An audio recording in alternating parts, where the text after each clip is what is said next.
I stood shivering in the freezing Seattle rain while my husband hurled my expensive luggage down our front steps. My designer clothes spilled onto the muddy lawn, ruined in an instant. But the real blow came when he threw a plastic stick at my chest. It was my positive pregnancy test.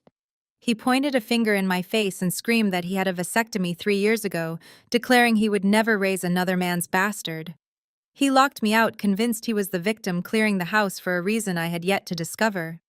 He had absolutely no idea that his cruel, calculated lie was about to trigger a chain of events that would strip him of his company, his dignity, and his entire future, all thanks to a $50 million secret from my past. My name is Sydney, and I am 34 years old. Before I continue this story, let me know where you are watching from in the comments below.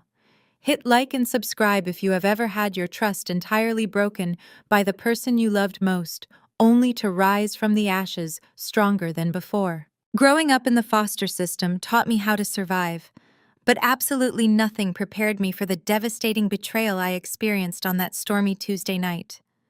The relentless Pacific Northwest rain battered my face as I stared up at the custom oak door of our Bellevue home.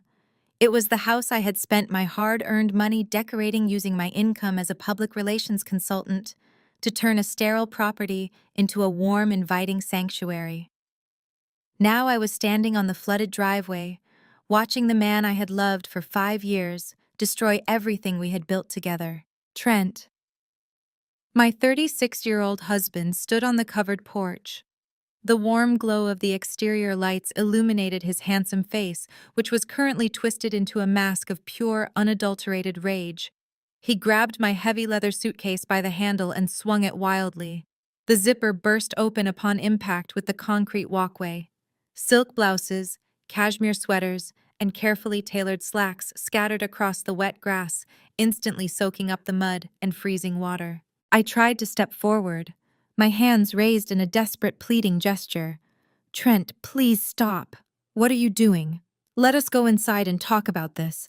The neighbors are going to hear us." He let out a sharp, mocking laugh that cut right through the sound of the pouring rain. "Let them hear us, Sydney. Let the whole neighborhood know exactly what kind of woman you really are." He reached into the pocket of his expensive tailored jacket and pulled out a small white plastic object. He threw it at me with such aggressive force that it bounced off my waterproof coat and landed in a dark puddle at my feet. I looked down. It was the positive pregnancy test I had left on the bathroom counter just an hour earlier, wrapped in a small gift box with a ribbon. I had planned to surprise him when he got home from work. I had planned to celebrate the family we were finally starting. Instead, he was looking at me with pure, unfiltered disgust. "Do not try to pin this bastard on me," he shouted, his voice echoing down the quiet suburban street. I stared at him, completely shell-shocked. My mind struggled to process the sheer hostility of his words. "Trent, what are you saying? This is our baby. We talked about this."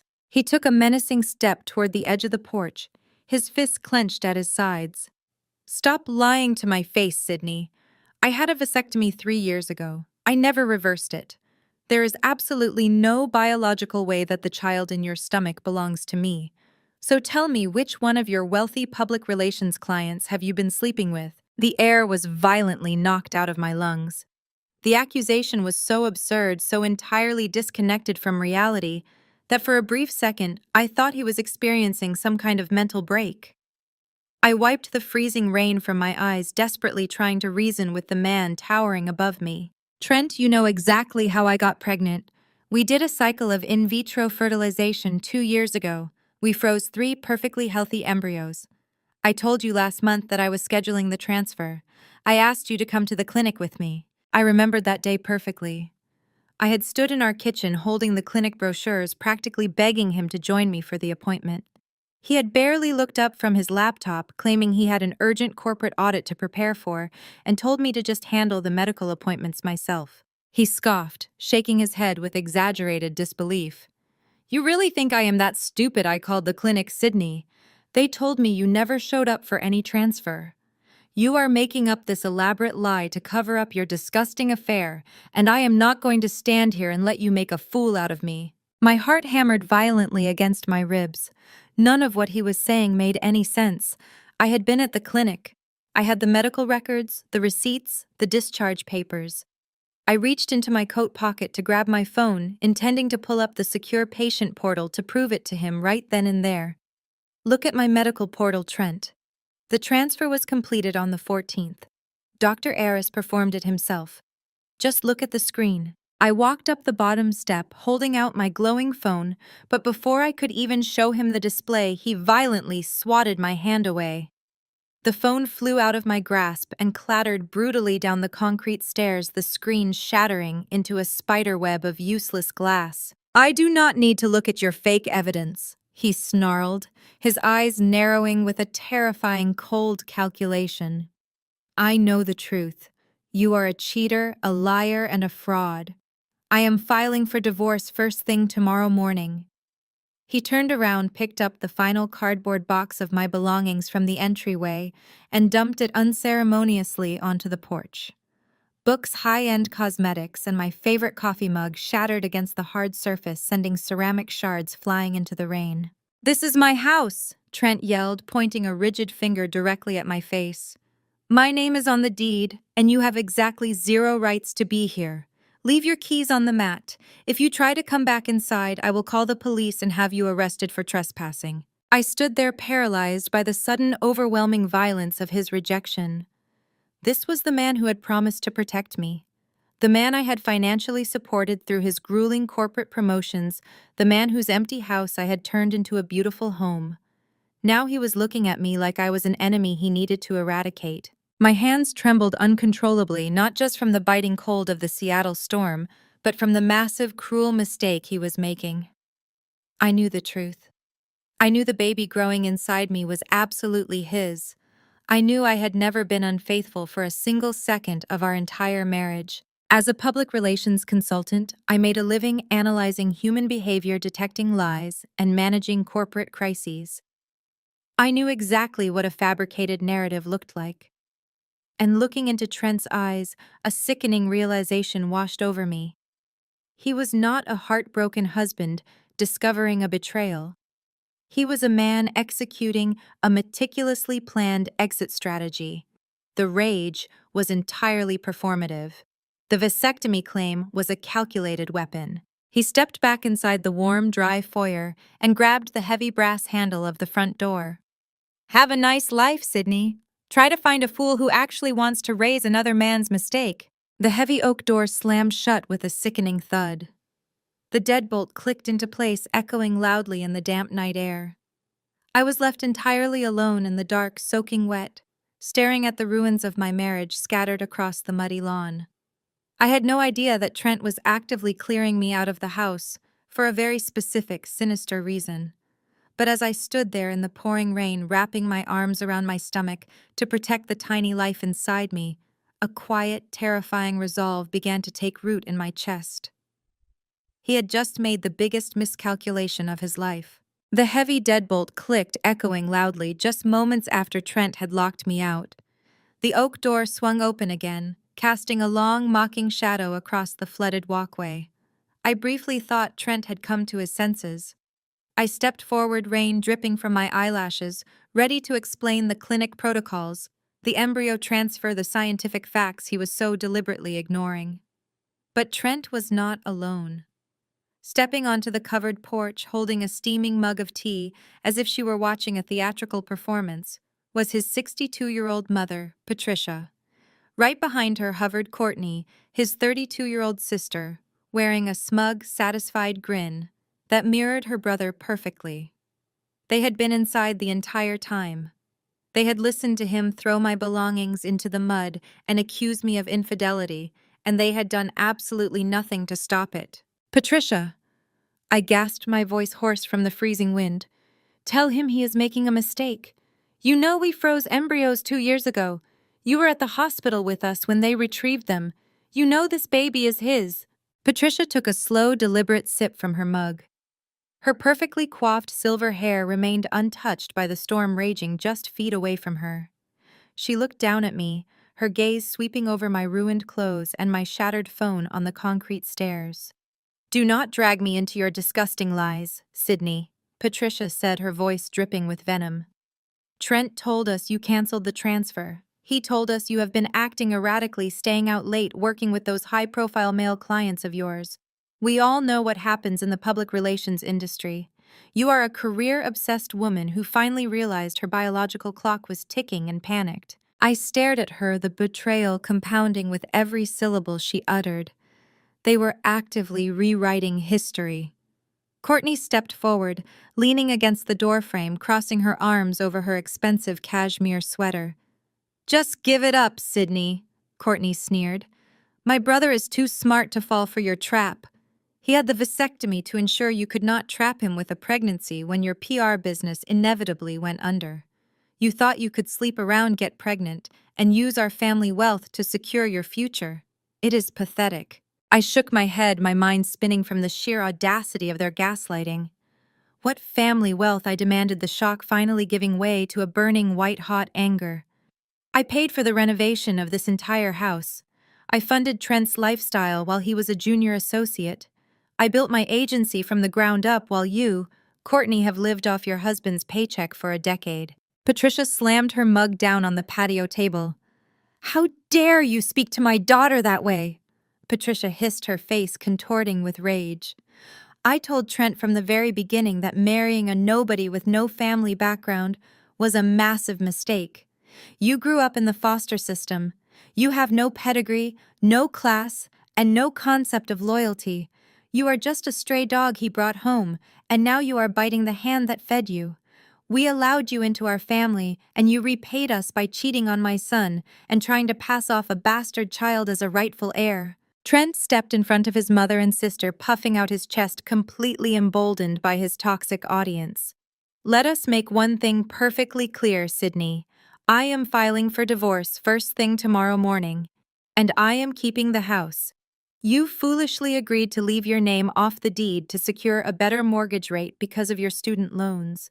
You have no legal standing here. You have no family to run to. You have absolutely nothing. Take your wet clothes and start walking. If you are not off my property in 60 seconds, I am calling the police." The cruelty was so synchronized, so perfectly orchestrated, that the terrifying truth finally clicked into place. This was not a spontaneous argument. This was an ambush. They had planned this exact moment. They had waited for a stormy night to throw me out, ensuring I would be at my most vulnerable. They wanted to break me mentally and financially, stripping me of the assets I had poured into this marriage, leaving me stranded on the street with an unborn child. They truly believed I was a weak, isolated orphan who would simply crumble under their combined weight. They thought I would walk away quietly in the rain, ashamed and defeated. I stood my ground. The freezing rain soaked through my coat, chilling me to the bone, but the fire igniting in my chest kept me perfectly still. I looked at Trent, then at Patricia, and finally at Courtney, memorizing the smug satisfaction plastered across their faces. I was about to tell them that I would drag them through every courtroom in the state, that I would subpoena every medical record and expose their malicious fraud to the world. But before I could utter a single syllable, a blinding beam of light sliced through the heavy downpour, casting harsh, sweeping shadows across the flooded lawn.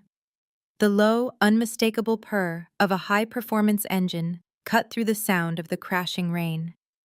We all turned our heads toward the street.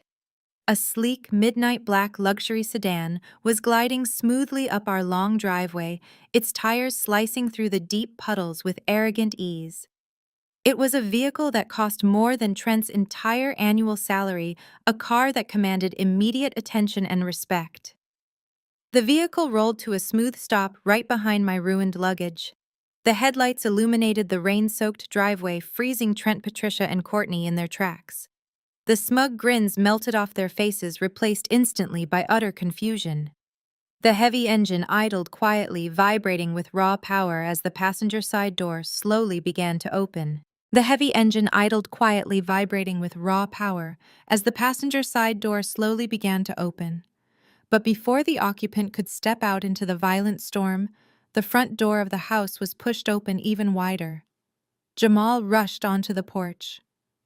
At 34 years old, Jamal was a striking African-American man who usually carried himself with quiet, steady dignity. Tonight, however, his face was pale with absolute horror. He had clearly been upstairs, completely unaware of the full extent of the ambush, until the shouting echoed through the walls of the house. He held my heavy wool winter coat tightly in his hands. His eyes darted frantically from the scattered debris of my life to my freezing, soaked figure standing in the freezing mud. "Sydney, you are freezing," Jamal said. His voice was thick with empathy and deep disbelief. He took a decisive step down the concrete stairs, extending the warm coat toward me. "Please take this coat. You absolutely cannot be out here in this weather." Before his foot could even hit the second step, Courtney lunged forward with terrifying speed. She dug her manicured nails into Jamal's forearm and violently yanked him backward.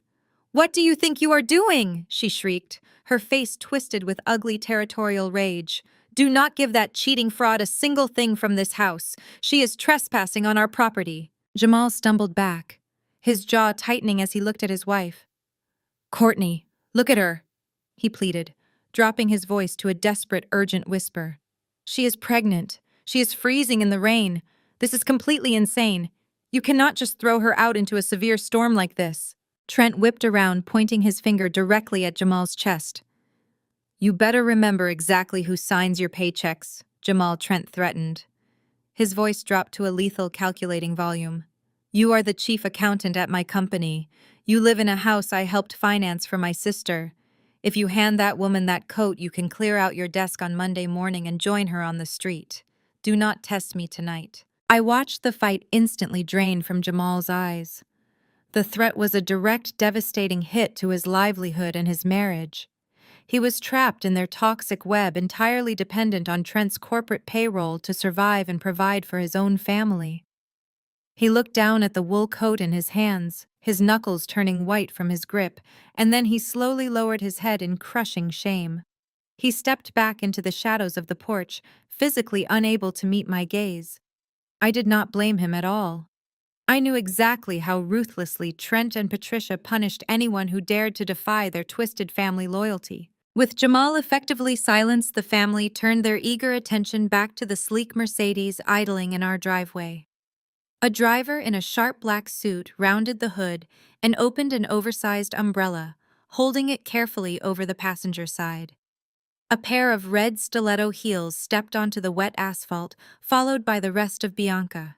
She was 28 years old and dripping in conspicuous aggressive wealth. She wore a pristine white designer trench coat that looked utterly ridiculous in the Seattle downpour. She clutched a limited edition handbag against her side, shaking out her flawless salon-styled hair. She looked up at the house, completely ignoring my ruined belongings scattered across the lawn. This was the woman Trent had been hiding. This was the self-proclaimed heiress Patricia and Courtney had so eagerly traded me for. Trent transformed instantly. The terrifying red-faced monster who had just hurled my luggage into the mud completely vanished. In his place stood a sickeningly eager, fawning suitor. He bounded down the wet concrete steps, completely ignoring my presence, as he brushed past my shivering form. "Bianca, darling," Trent cooed, reaching her side and wrapping his arms tightly around her waist. He pulled her close and kissed her passionately right there in the rain. He pressed his lips to hers in a deliberate, highly choreographed display of affection. It was a kiss meant entirely for my benefit, a final brutal stab to ensure I understood exactly how easily I had been replaced by someone younger and supposedly wealthier. When they pulled apart, Bianca let out a high, artificial laugh. She finally allowed her eyes to land on me. She scanned my soaking wet clothes, my ruined hair, and the shattered pieces of my favorite coffee mug resting in the mud. She did not look surprised or apologetic in the slightest. She looked at me the way someone might look at a piece of trash that had blown onto her pristine driveway. "Oh my goodness, Trent," Bianca purred, pressing herself dramatically against his side. "Is this the crazy ex-wife you told me about? The one who refuses to leave gracefully?" Trent kissed her temple, shooting me a glare of absolute contempt. "Do not worry about her baby. She was just leaving. Come inside. It is freezing out here and you need to protect our little miracle. Our little miracle." The words hit my chest like a physical blow. The hypocrisy was so staggering I could barely draw breath. Trent was parading his pregnant mistress into the house, proudly claiming her unborn child, while simultaneously rejecting his own biological baby growing inside me. Patricia and Courtney parted like the Red Sea. Their faces beamed with fake, overjoyed smiles as Trent escorted Bianca up the stairs. "Oh, Bianca, we are so thrilled you are finally here!" Patricia gushed loudly, reaching out to take the younger woman's expensive coat. "Let us get you warmed up by the gorgeous fireplace inside." The sheer cruelty of watching another woman walk into the home I had funded and furnished with my own money was paralyzing. Trent paused at the threshold, keeping one arm firmly around Bianca's waist. He looked back at me over his shoulder, his eyes gleaming with malicious, undeniable victory. "Goodbye, Sydney. I suggest you start walking." The heavy oak door slammed shut for the final time. The deadbolt engaged with a loud metallic click. The exterior porch light snapped off, plunging the yard into immediate darkness. I was left standing entirely alone in the freezing rain, surrounded by the waterlogged ruins of my past, shivering uncontrollably as the storm raged on. I forced my frozen limbs to move, dropping to my knees in the freezing mud to salvage what little I could. My fingers were completely numb as I stuffed a few soaking wet sweaters and my ruined laptop into the only suitcase that still had a functioning zipper. I dragged the heavy waterlogged bag down the flooded street to where I had parked my 10-year-old sedan. Trent had insisted I keep my old car to save money, claiming his image as an executive required the luxury vehicles we leased strictly under his name. Now that beat-up sedan was the only shelter I had left. I threw the sodden bag into the trunk, climbed into the driver's seat, and locked the doors with shaking hands. The heater roared to life, blasting lukewarm air against my soaking wet clothes. I drove aimlessly away from the wealthy Bellevue neighborhood, watching the sprawling mansions fade into the dark, relentless storm. I eventually pulled into the flickering neon glow of a cheap, rundown motel parking lot on the outskirts of the city. I checked my bank application on my cracked phone screen. Trent had already drained our joint checking account, leaving a balance of 0. I had exactly $42 in my personal account to my name. I killed the engine and curled into a tight ball in the back seat, pulling a damp wool coat over my shivering shoulders. The rain hammered aggressively against the thin metal roof of the car. I placed a trembling hand flat against my stomach, feeling the slight, barely noticeable curve beneath my ruined clothes. The despair threatening to pull me under suddenly shifted into a fierce, blinding resolve. I squeezed my eyes shut and made a silent, unbreakable vow to the tiny life growing inside me. I promised my unborn child that we would survive this. I swore that I would never let anyone step on us again. I would claw my way back from absolute nothingness if I had to. Exhaustion finally overpowered my racing thoughts, and I slipped into a restless, feverish sleep right there in the parking lot. I was violently jolted awake by a sharp, jarring ringtone echoing through the freezing car. I bolted upright, my heart hammering against my ribs. The digital clock on the dashboard read exactly 6 in the morning. The rain had slowed to a steady, depressing drizzle. I scrambled to find my shattered phone in the footwell. The screen flashed with an incoming call from an unknown high-end corporate number. Assuming it was Trent's lawyer calling to threaten me with early eviction proceedings, I swiped to answer, ready to fight. "Hello," I answered, my voice raspy and defensive. "Am I speaking with Mrs. Sydney Thorne?" the caller asked. His voice was deep, authoritative, and carried the unmistakable cadence of expensive legal counsel. "Nobody has called me by that last name in over a decade," I replied, my brow furrowing in confusion. Thorne was the name I had taken at 18 a lifetime ago. My legal name is Sydney Preston now. "Who is calling?" "My name is Mr. Caldwell," he stated calmly. "I am the senior estate attorney representing Gabriel Thorne. I have spent the better part of the night tracking you down, Sydney. I am calling to inform you that Gabriel passed away yesterday afternoon following a sudden heart failure." The air vanished from the freezing car. Gabriel. The name pulled me violently back to a past I had completely buried. I had met Gabriel when I was an 18-year-old girl desperately trying to age out of the foster care system without ending up on the streets. He was a brilliant, reclusive tech developer in his 20s, just starting to build his empire from a cramped garage. We had married hastily in a quiet courthouse ceremony In 2009, bonding over our shared trauma and a mutual desire to escape our grim circumstances. But 2 years later, we realized we were better as friends than spouses. We signed the divorce papers in 2011, hugged each other goodbye, and walked away to live our separate lives. I am so incredibly sorry to hear that. I breathed out, genuine grief tightening my chest. Gabriel was a good man. But Mr. Caldwell, I do not understand why you are calling me. Gabriel and I divorced over 10 years ago. You need to contact his next of kin. That is exactly why I am calling you, Mr. Caldwell replied, his tone shifting into sharp clinical precision. You and Gabriel signed the divorce petition in 2011. However, due to a severe administrative error by the state clerk's office at the time, the final dissolution of marriage was never stamped or entered into the registry. We only discovered this oversight last night during the emergency audit of his estate. I sat perfectly still. The damp cold of the car was completely forgotten. What are you saying, Mr. Caldwell? I am saying the divorce was never legally finalized, he explained slowly, letting the massive weight of the reality settle over the line. Under the law, your subsequent marriage to your current husband is entirely void. Legally speaking, Sydney, you are still Gabriel Thorne's wife. You are his legal widow. My mind reeled. If my marriage to Trent was void, then Trent had no legal right to anything. The house, the threats, the divorce he bragged about filing, all of it was built on a marriage that did not legally exist. He could not take half of my business or force me into a grueling legal battle over assets because we were never truly married. Before I could even process the magnitude of that revelation, Mr. Caldwell delivered the final world-shaking blow. Gabriel never wrote a new will after you separated. Mr. Caldwell continued. As his lawful widow, you are the sole legal heir to his entire estate. This includes his private liquid assets and total ownership of his venture capital firm. You need to come to my office immediately, Sydney. You just inherited $50 million. The phone nearly slipped from my frozen fingers.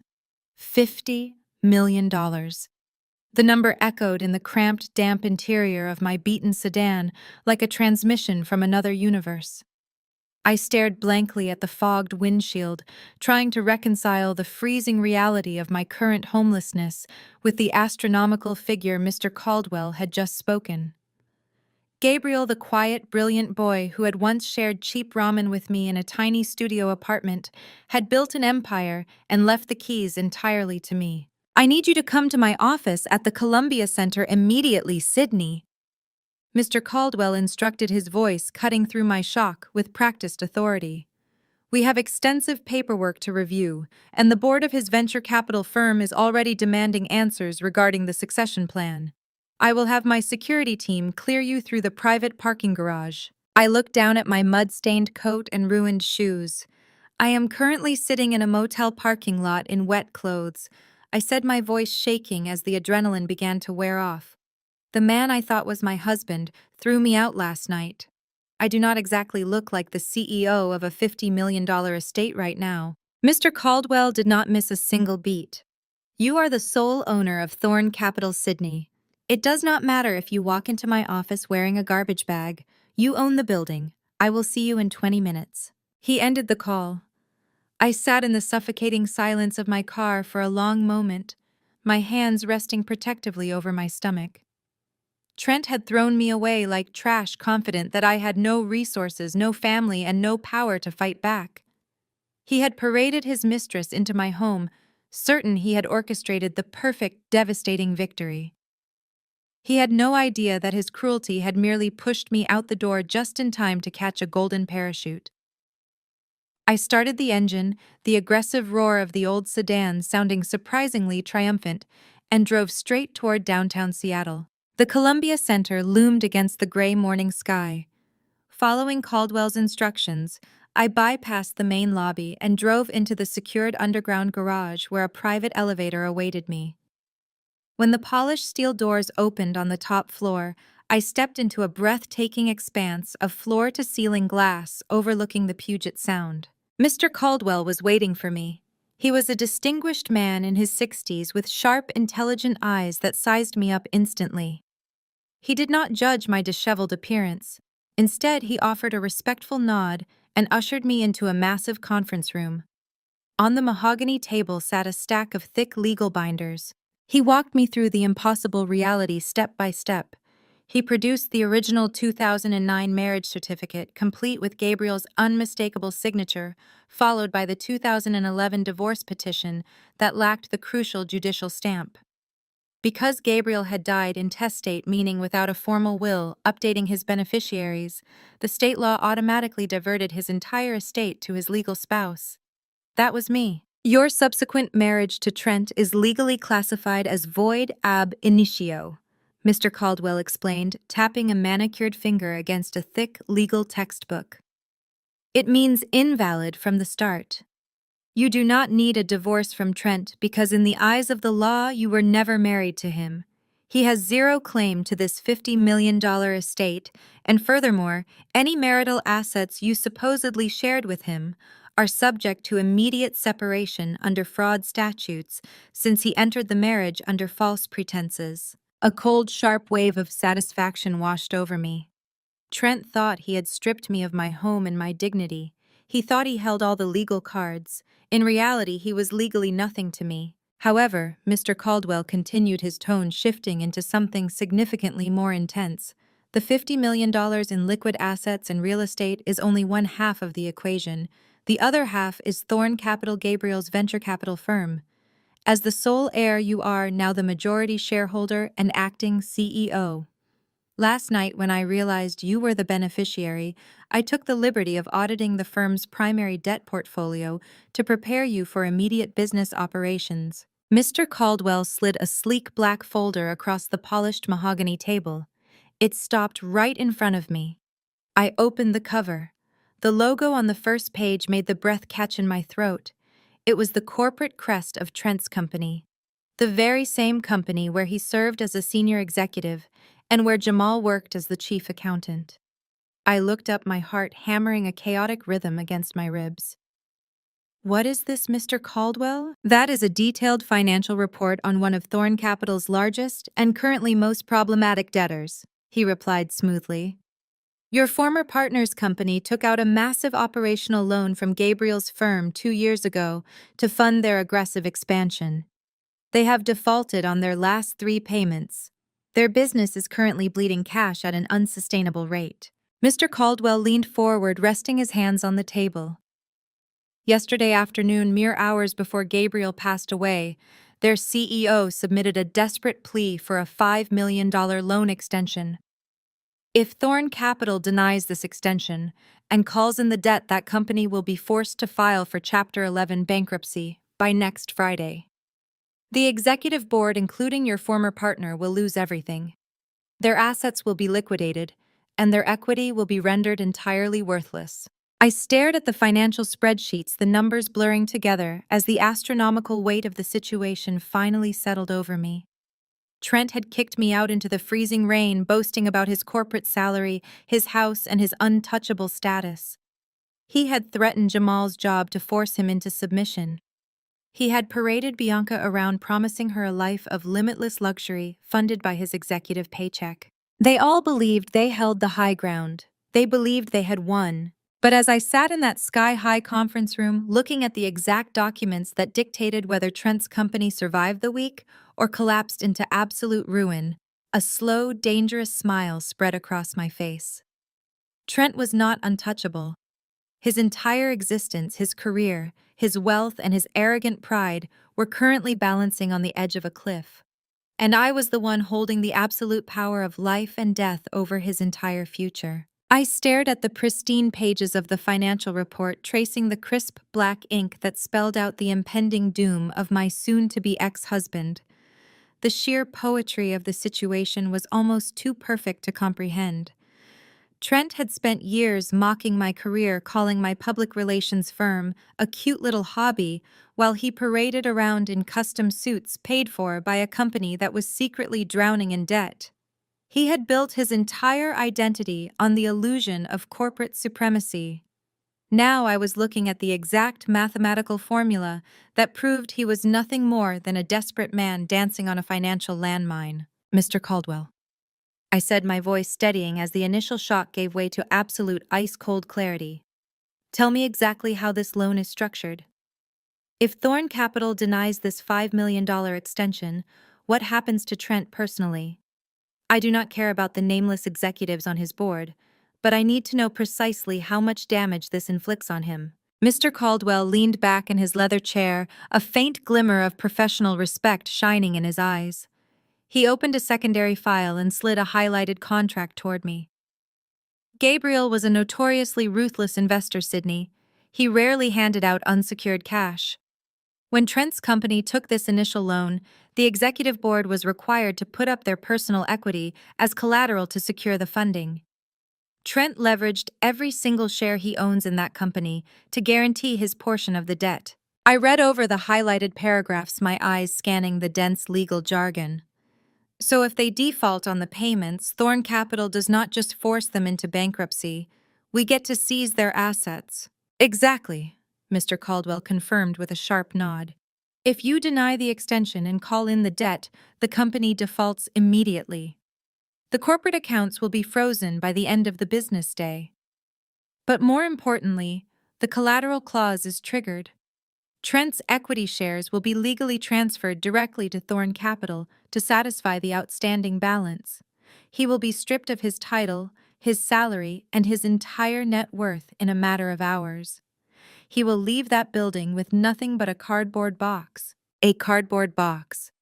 The image of Trent walking out of his glass office with his belongings packed into a cheap box, just like the one he had dumped onto our flooded porch last night, sent a rush of pure adrenaline straight through my veins.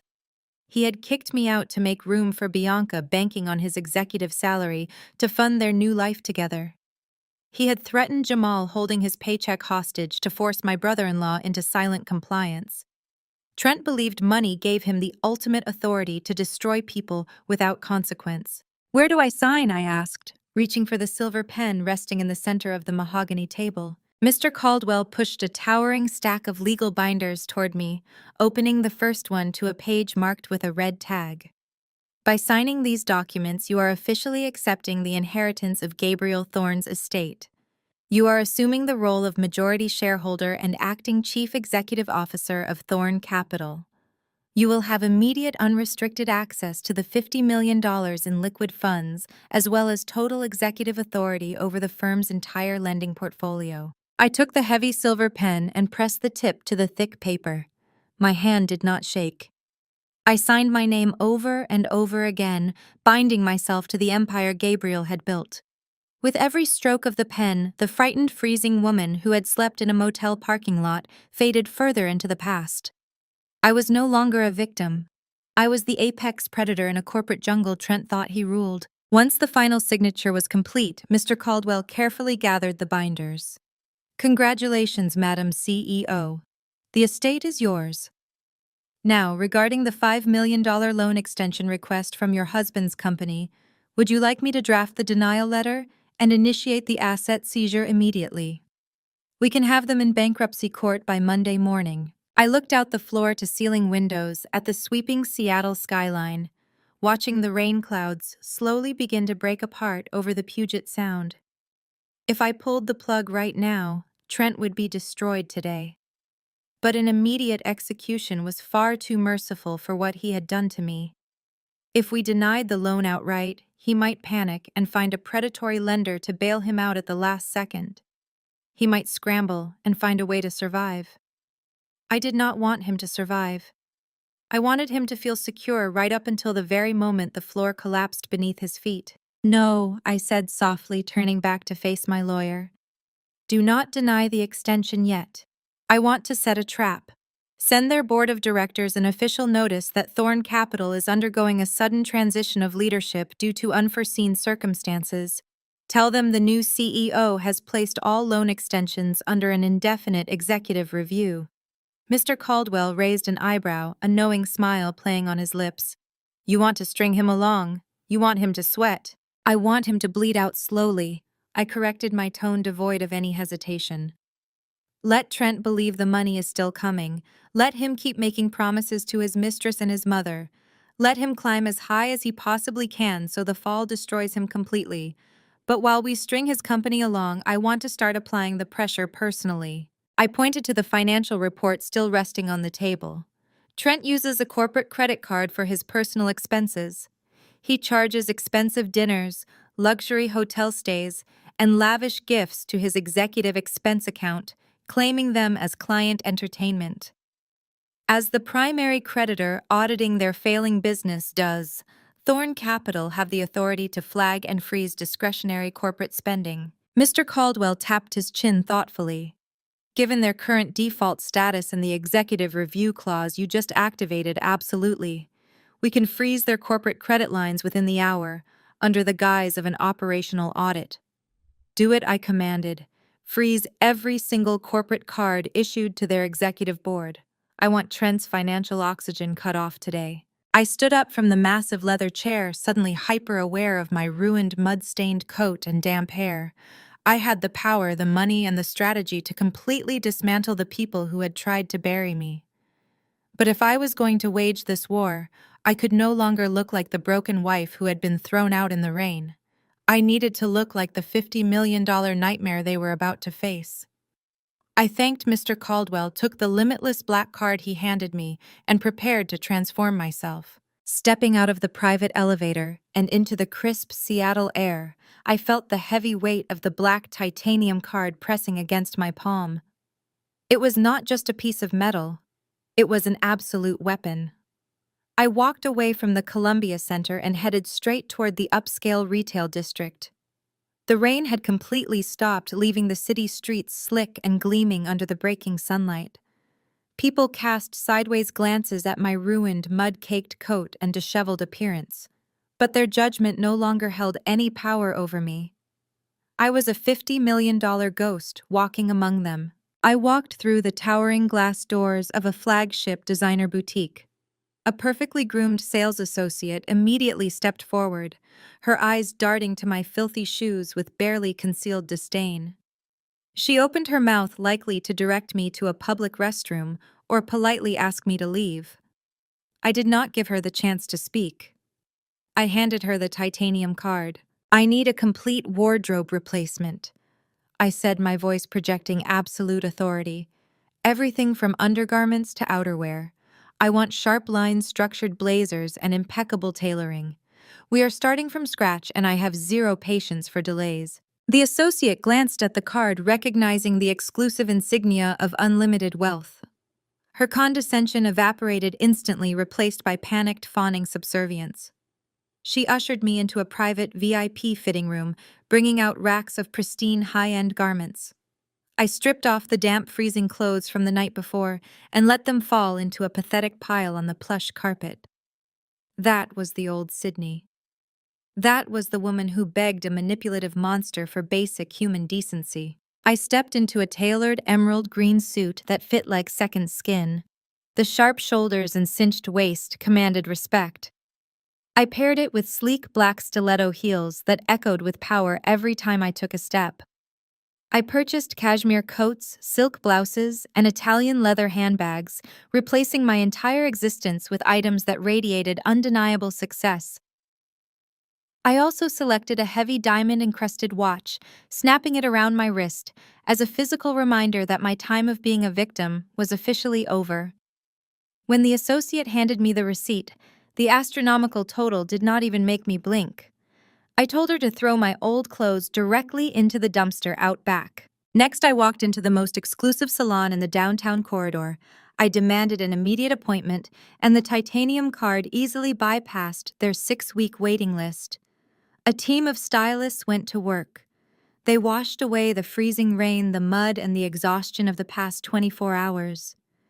They treated my hair, transforming the tangled mess into a sleek, glossy blowout that framed my face with sharp precision. A makeup artist erased the dark circles of my sleepless night, replacing my tired, tear-stained complexion with a flawless, striking look. Red lips, sharp contour, and eyes that held no mercy. When I finally looked in the full-length mirror, the breath caught in my throat. I did not just look wealthy, I looked completely lethal. The soft, accommodating wife who had tirelessly funded Trent's corporate ladder climb was entirely gone. The woman staring back at me was an untouchable executive, a mother fiercely protecting her child, and a billionaire CEO ready to burn her enemies to the ground. I thanked the stylists, leaving a tip that made them gasp aloud, and walked back out into the bustling city. I needed a base of operations, a fortress where Trent could never reach me. I directed my hired private driver to a five-star luxury hotel known for its impenetrable security and absolute discretion. At the front desk, I booked their top-floor penthouse suite indefinitely.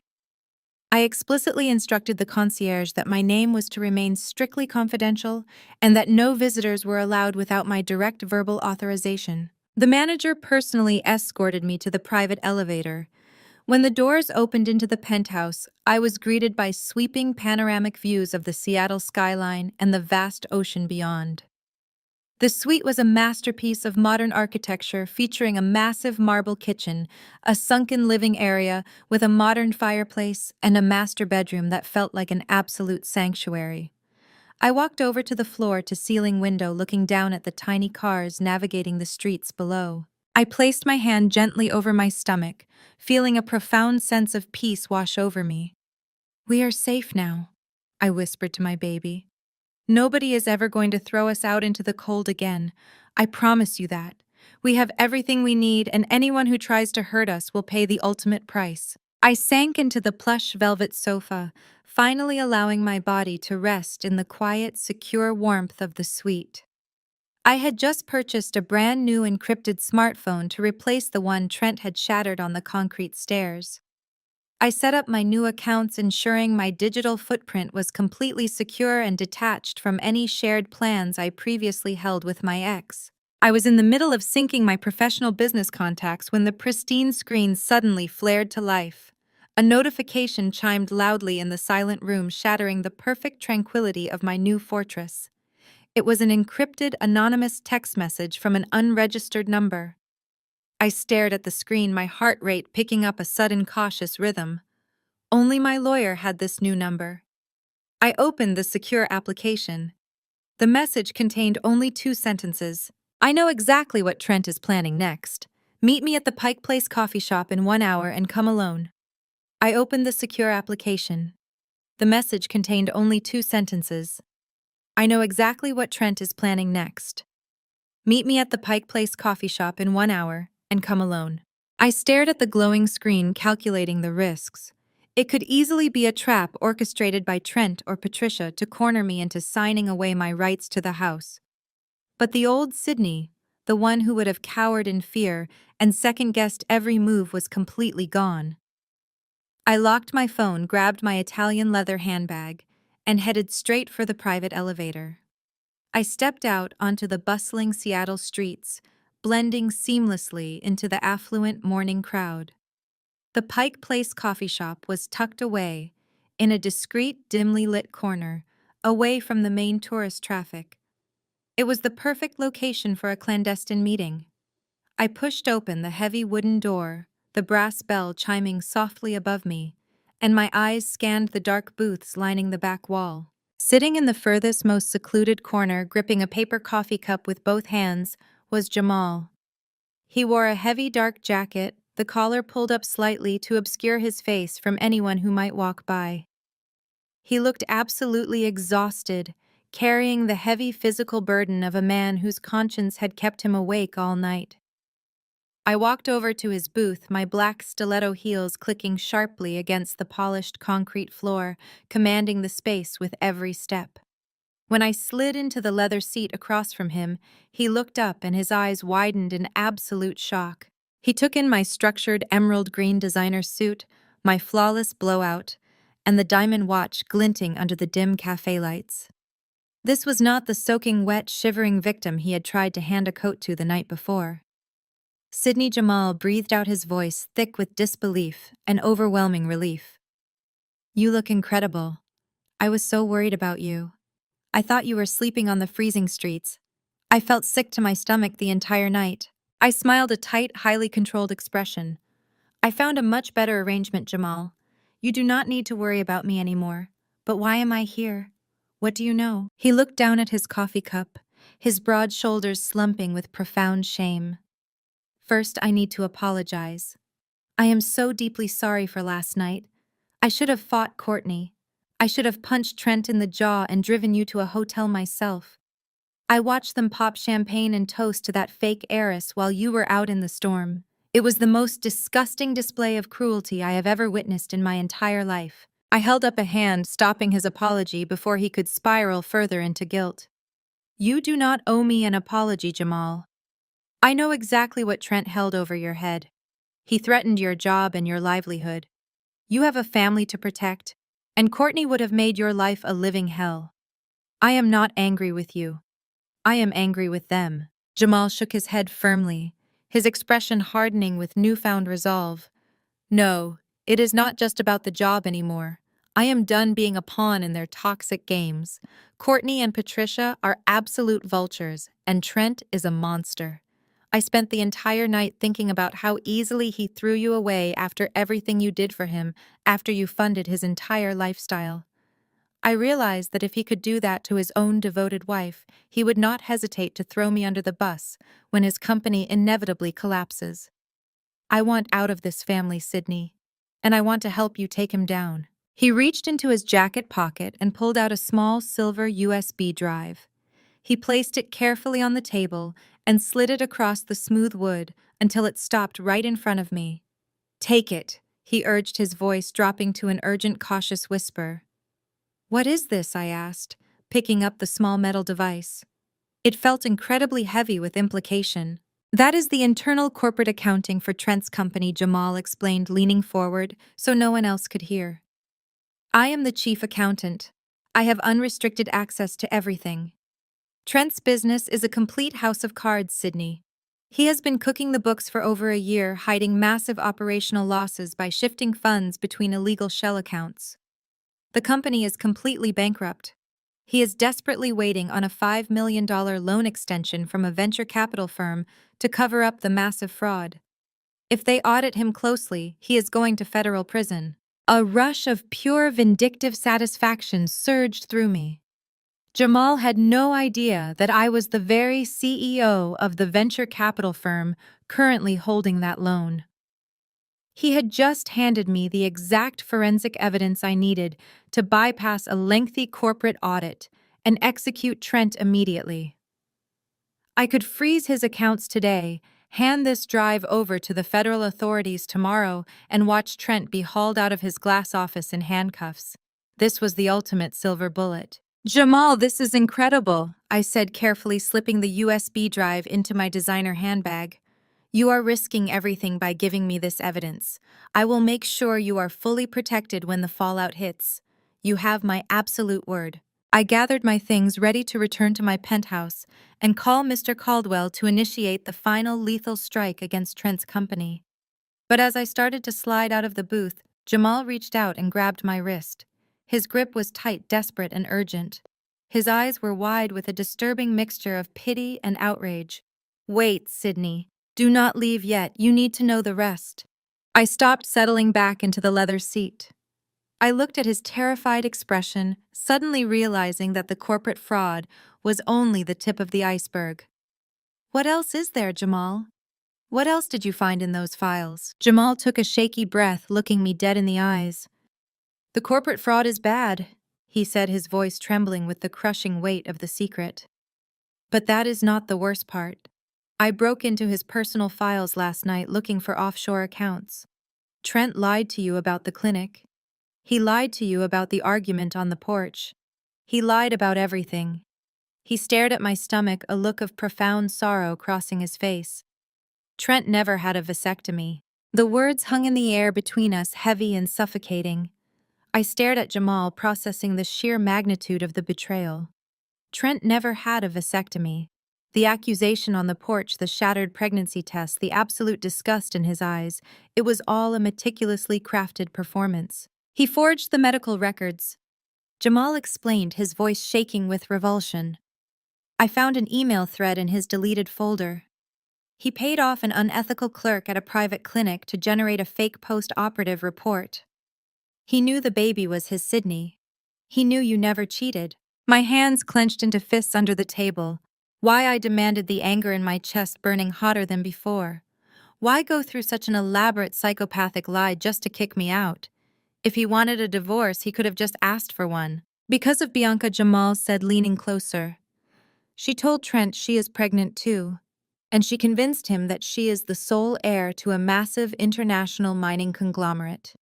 Trent is drowning in corporate debt, and he sees Bianca as his ultimate golden ticket. But she demanded a ring and a house before she would introduce him to her supposed billionaire father. The pieces of the puzzle slammed into place with sickening clarity. Trent needed to clear me out of the house immediately. If he simply filed for a standard divorce, it would take months and our assets would be frozen and divided. He needed a dramatic fault-based excuse to throw me onto the street and play the devastated victim. By accusing me of infidelity and claiming the child was not his, he gained the immediate sympathy of his toxic mother and sister, justifying his rapid, brutal eviction.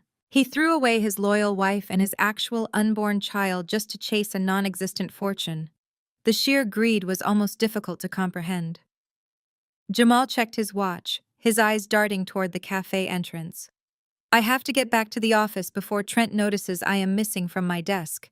If he suspects I am talking to you, he will fire me before I can secure my own family's finances. You have given me exactly what I need, Jamal, I said, my voice eerily calm. I promise you Trent will not have a company left to fire you from. You are safe. Jamal stood up, pulling his dark collar back up around his neck. He took one step away from the booth, but suddenly stopped, turning back to face me with a sharp, determined look in his eye. There is one more thing you need to know, Jamal said. Trent is making his grand move tonight. He booked the main private dining room at the Luminary, that new Michelin star restaurant downtown. He is hosting a massive, lavish family dinner. Patricia Courtney and all of Trent's elite social circle are going to be there. He is using the corporate credit card to fund the entire night. He plans to officially introduce Bianca to everyone and announce their engagement. A cold, brilliant thrill shot straight down my spine. The Luminary was notoriously exclusive, catering only to the ultra-wealthy. Trent was pulling out all the stops to impress a woman he believed would save him from financial ruin, using money he did not actually have. What time is the reservation? I asked. 8 o'clock tonight, Jamal replied. He wants it to be a massive spectacle. Thank you, Jamal, I said, a slow, predatory smile forming on my lips. It will absolutely be a spectacle. Jamal gave me a quick nod and hurried out of the coffee shop, disappearing into the crowded Seattle streets. I sat alone in the booth for a few minutes, my fingers drumming rhythmically against the polished wood table. Trent thought he had successfully buried me. He thought he was untouchable, surrounded by his toxic enablers, celebrating his new life with stolen corporate funds. He was about to learn a very hard lesson about what happens when you underestimate a woman who has nothing left to lose and $50 million to spend. I gathered my designer handbag and stepped out into the crisp afternoon air. I had a few hours to prepare, and I knew exactly what I was going to wear to my husband's engagement party. I returned to my penthouse and laid out the evening's armor. I bypassed the emerald green suit from earlier and selected a razor-sharp black silk tuxedo jacket with structured shoulders and a plunging neckline paired with tailored trousers that elongated my legs. I secured a heavy vintage diamond choker around my neck and slipped into a pair of red-soled stilettos. The woman staring back at me in the mirror was completely unrecognizable from the soaking wet, discarded wife of yesterday. She was pure, unfiltered power. Promptly at 8 o'clock, my private driver pulled up to the valet stand outside the Luminary. The restaurant was a fortress of modern culinary prestige in downtown Seattle, boasting a months-long waiting list and a reputation for catering exclusively to the ultra-wealthy. I bypassed the crowded lobby and approached the maitre d'. Before he could politely inform me that they were fully booked for the evening, I slid the heavy titanium black card across the host stand. I requested a premium table with a clear, unobstructed view of the main private dining alcove. The host took one look at the prestigious insignia on the card, gave a deferential bow, and personally escorted me into the softly lit, opulent dining room. I settled into a plush velvet booth and ordered a glass of their most expensive vintage champagne. It did not take long to spot my targets. Trent had secured a massive circular table right in the center of the elevated dining alcove.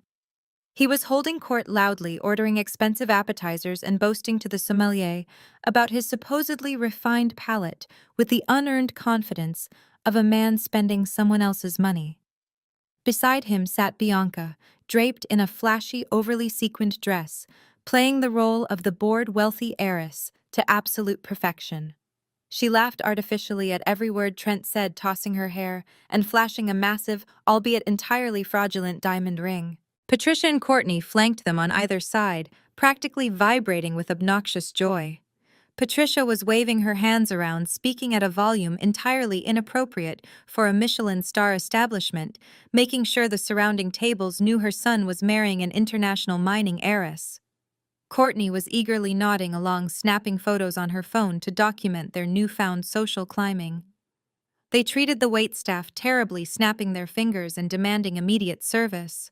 They looked like a pack of greedy hyenas feasting on a carcass, entirely oblivious to the fact that the carcass was completely poisoned. I sat quietly, taking the slow sip of my champagne, letting the exquisite taste wash over me. I watched them revel in their stolen corporate funds, absorbing their toxic joy. It only took about 15 minutes for the illusion to crack. Courtney raised her phone to take a selfie with Bianca, and as she panned the camera around the room, her lens swept right past my booth. She lowered the phone slowly, her eyes squinting through the dim ambient lighting. The smug smile instantly slid off her face. She tapped Patricia frantically on the shoulder and pointed a manicured finger in my direction. Patricia turned her head, her jaw visibly dropped. The shock of seeing me sitting in the most exclusive restaurant in the city, dripping in diamonds and high-end silk, clearly short-circuited her brain. But instead of feeling intimidated or cautious, Patricia and Courtney did exactly what narcissistic bullies always do. They doubled down on their cruelty. They pushed their chairs back and marched out of the dining alcove, their heels clicking aggressively against the polished hardwood floor. They stomped over to my table, deliberately blocking my view of the rest of the restaurant and looming over me like menacing gargoyles. "What in the world do you think you are doing here?" Patricia hissed, keeping her voice low but laced with absolute venom. "How did you even get past the front door?" I placed my champagne flute down on the table, resting my hands gracefully on my lap. "I am having dinner, Patricia. It is a restaurant. That is generally how this works." Courtney slammed her hands flat on the edge of my table, leaning in close so I could smell the cheap wine on her breath. "Are you seriously stalking us now, Sydney? This is a new level of pathetic even for you. Trent threw you out last night. You are homeless. You have no job, no money, and no family.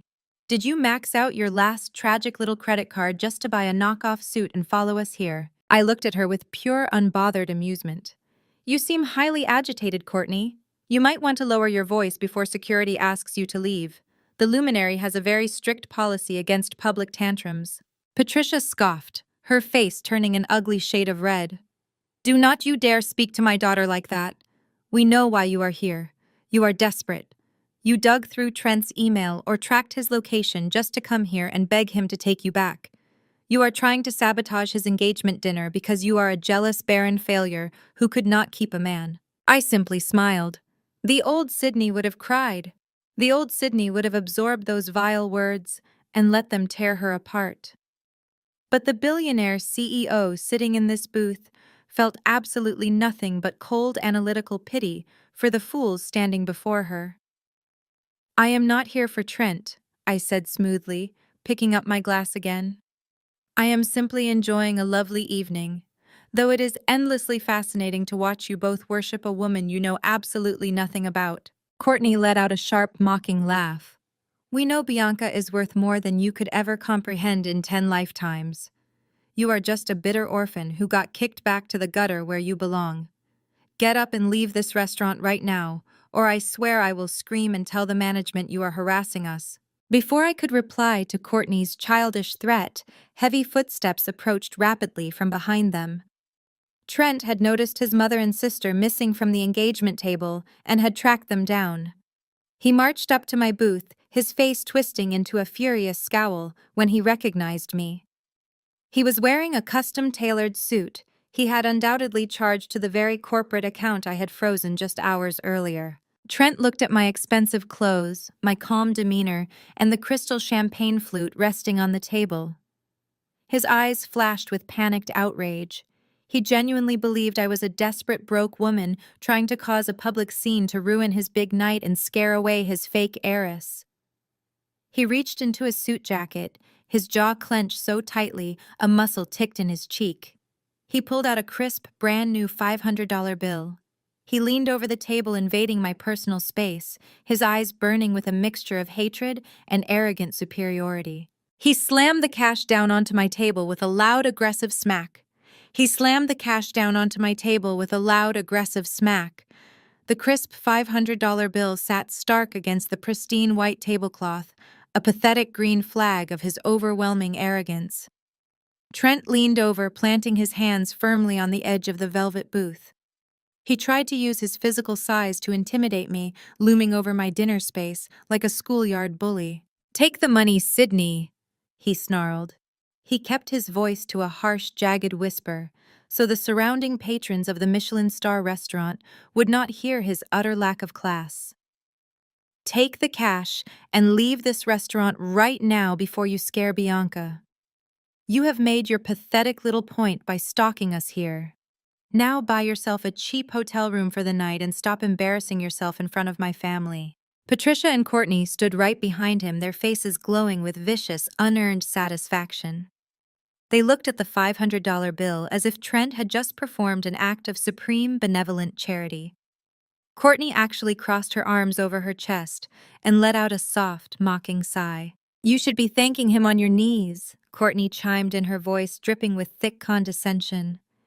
"It is a lot more than a jobless foster kid deserves after trying to trap my brother with another man's baby. Go on, Sydney, take the handout and scurry away." I looked down at the money. I did not reach for it. I did not flinch, and my expression did not change. I simply stared at the crumpled green paper as if someone had just placed a dead cockroach on my dining table. The sheer audacity of a man who was currently drowning in millions of dollars of corporate debt, trying to buy my dignity with $500, was almost poetic in its irony. I slowly lifted my gaze, letting my eyes lock directly onto Trent's. He expected tears. He expected me to snatch the money in absolute desperation. Instead, he found nothing but freezing, terrifying indifference. I did not say a single word to him. I simply raised my right hand, lifting 2 fingers into the air and snapping them sharply to summon the floor manager. The response was instantaneous. The general manager of the Luminary, a man who had likely spent decades catering to the most demanding members of Seattle's elite, recognized the subtle, commanding gesture of someone who expected immediate compliance. He practically sprinted across the dining room floor.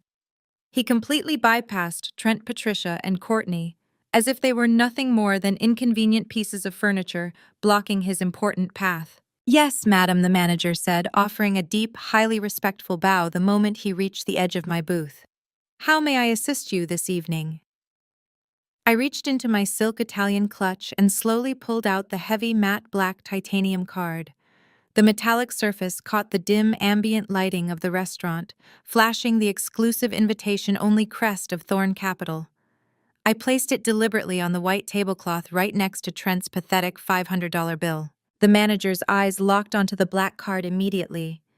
The color drained from his face for a fraction of a second, before transforming into an expression of absolute, unwavering reverence.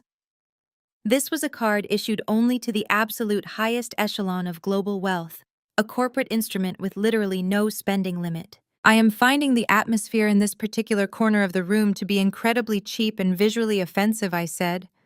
My voice was smooth, loud, and perfectly articulated so that every single word sliced right through Trent's fragile ego. "I need something to cleanse my palate and my eyes. Do you currently have the 1990 Chateau Petrus in your private cellar?" The manager swallowed hard, his posture straightening even further as he processed the magnitude of the request. "We do, madam. We have exactly 3 bottles remaining in our private reserve. They are currently priced at $5,000 each." "Excellent," I replied without a single second of hesitation. "I will take 2 of them." Trent let out a sharp, involuntary gasp. Courtney's jaw literally dropped open, her eyes bugging out of her head. $10,000 on wine. They stared at me as if I had suddenly grown a second head. Their brains were completely short-circuiting, entirely incapable of processing the math unfolding in front of them. But I am not drinking them, I continued smoothly. I waved my hand dismissively toward a neighboring booth where a young, bewildered couple was celebrating what looked like a quiet anniversary. Please open both bottles and deliver them to those lovely strangers over there with my compliments. Tell them it is a gift to celebrate genuine love, something that seems to be severely lacking in this establishment tonight. And while you are at it, please dispose of this trash that someone left on my table. I casually flicked Trent's $500 bill with my manicured fingernail, pushing it right off the edge of the table. The bill fluttered pitifully through the air and landed directly in a puddle of melted ice near Trent's polished leather shoes. Certainly, madam. Right away, madam, the manager said, his voice trembling with sheer awe. He picked up the black card with both hands, treating it like a sacred artifact, and bowed again before rushing off to execute my absurdly lavish command. I leaned back against the plush velvet booth, crossing my legs gracefully, and picked up my crystal champagne flute. I took a slow, deliberate sip, my eyes never leaving Trent's face. The silence that engulfed my ex-husband and his toxic family was absolutely deafening. Patricia looked like she was going to hyperventilate. Her chest heaved, her eyes darting frantically between me, the empty spot where the black card had been, and the young couple at the next table who were about to receive a $10,000 gift from a complete stranger. Courtney gripped the edge of my table, her knuckles turning bone white. The smug superiority had been violently slapped out of her. Trent stood completely paralyzed. The arrogant smirk had been ripped from his face, replaced by a look of profound, primal confusion. His mouth opened, but no sound came out. He looked down at his own $500 bill lying soaking wet on the floor, then back up at my vintage diamond choker, the custom silk tuxedo jacket, and the absolute power radiating from my posture. He was a man who worshipped money, who measured every ounce of human worth by a price tag. And I had just effortlessly incinerated $10,000 right in front of his face, simply to insult him. You, Trent stammered, his voice cracking into a high, pathetic squeak. Where did you get? He could not even finish the sentence. His reality was collapsing in real time. He had spent the last 24 hours convincing himself that I was a broken, penniless victim wandering the freezing streets. Seeing me wield the kind of astronomical wealth that he could only ever dream of possessing completely broke his psychological framing. I suggest you return to your fake heiress, Trent, I said softly, my tone laced with lethal amusement. You are hovering around my table like a common beggar, and it is ruining my appetite. Patricia grabbed Trent's arm, her perfectly manicured fingernails digging desperately into his suit jacket. She was terrified. She did not know who I had become or who was funding me, but the sheer financial violence of my actions told her that I was no longer prey. Trent, we need to go back to the table, Patricia hissed, her voice trembling with rising panic. Bianca is watching us. Trent physically recoiled, taking a staggering step backward as if I had burned him. His eyes were wide with a deeply rooted fear. His ego, fragile and entirely dependent on his financial superiority, had just been pulverized into dust. He could not comprehend my wealth, but his desperate need to save face in front of his new mistress overrode his shock. He grabbed his mother and sister by their arms, hauling them away from my booth. He threw his shoulders back, puffing out his chest in a pathetic, transparent attempt to regain his shattered dignity, and stormed back toward the private dining alcove to pay his own enormous bill and prove he was still a king. I watched from the quiet sanctuary of my velvet booth as Trent marched back to his elevated dining alcove. He practically shoved his mother and sister into their respective chairs before dropping heavily into his own seat next to Bianca. From my vantage point, the entire scene played out like a silent film of a sinking ship. He immediately flagged down a passing server, waving his hand with that exaggerated, impatient authority he always used when trying to impress a room. He wanted the check. He needed to prove to his fake heiress, to his toxic family, and most of all to himself that he was still the wealthy executive in control. The waiter approached holding a sleek black leather folio containing the bill for their extravagant engagement dinner. Given the massive seafood towers, the imported steaks, and the endless bottles of wine I had watched them consume over the past 2 hours, the total was undoubtedly in the thousands. Trent did not even glance at the itemized receipt. He wanted to make a show of his supposed infinite wealth. He reached into his tailored suit jacket with a theatrical flourish and withdrew his heavy metallic corporate credit card. I recognized that specific card instantly. It was the executive expense account directly tied to his company, the exact same corporate credit line I had ordered Mr. Caldwell to freeze just 1 hour ago. Trent tossed the metal card onto the silver tray with a loud clatter. He leaned back in his chair, draping one arm casually around Bianca's shoulders, projecting the image of a man who did not care what anything cost. Bianca smiled and kissed his cheek, her eyes sparkling at the display of financial dominance. Patricia and Courtney had finally stopped looking over their shoulders at my table, choosing instead to bask in the glow of Trent's corporate power. I picked up my champagne flute and waited. Less than 3 minutes later, the floor manager returned. This was the same manager who had just processed my $10,000 wine order. He did not approach Trent's table with the usual discreet, quiet deference reserved for wealthy patrons. Instead, he walked with stiff, rigid professionalism. He carried the silver tray holding Trent's corporate card and a small printed receipt. "I am sorry, sir," the manager said. His voice carried perfectly across the quiet ambient hum of the dining room. "Your card has been declined." The artificial smile slid right off Trent's face. Bianca stopped mid-laugh, her manicured hand freezing on the stem of her wine glass. Patricia and Courtney exchanged a sharp, confused look. "Declined." Trent scoffed. His voice was laced with aggressive disbelief. "That is a platinum corporate account. There is no limit on that card. You clearly made a mistake with your machine." "Run it again. I already ran it a second time to be absolutely certain, sir," the manager replied smoothly, not backing down an inch. "The terminal is functioning perfectly. The transaction was rejected by your issuing bank. The error code explicitly states the account has been frozen." Trent's face flushed a deep, ugly shade of crimson. The surrounding tables had gone completely silent. Diners who had previously been enjoying their meals were now openly staring at the spectacle unfolding in the center of the room. Nothing draws the attention of the elite quite like the sudden public failure of wealth. "Run my personal card." Then Trent snapped, snatching the corporate card off the tray and slapping a different piece of plastic down. He was sweating now. I could see the distinct sheen of moisture gathering on his forehead. I knew exactly what would happen next. Trent had drained our joint checking account the night before to secure a down payment for whatever apartment he planned to rent with Bianca. His personal credit cards were already maxed out from funding his secret double life. He had nothing left.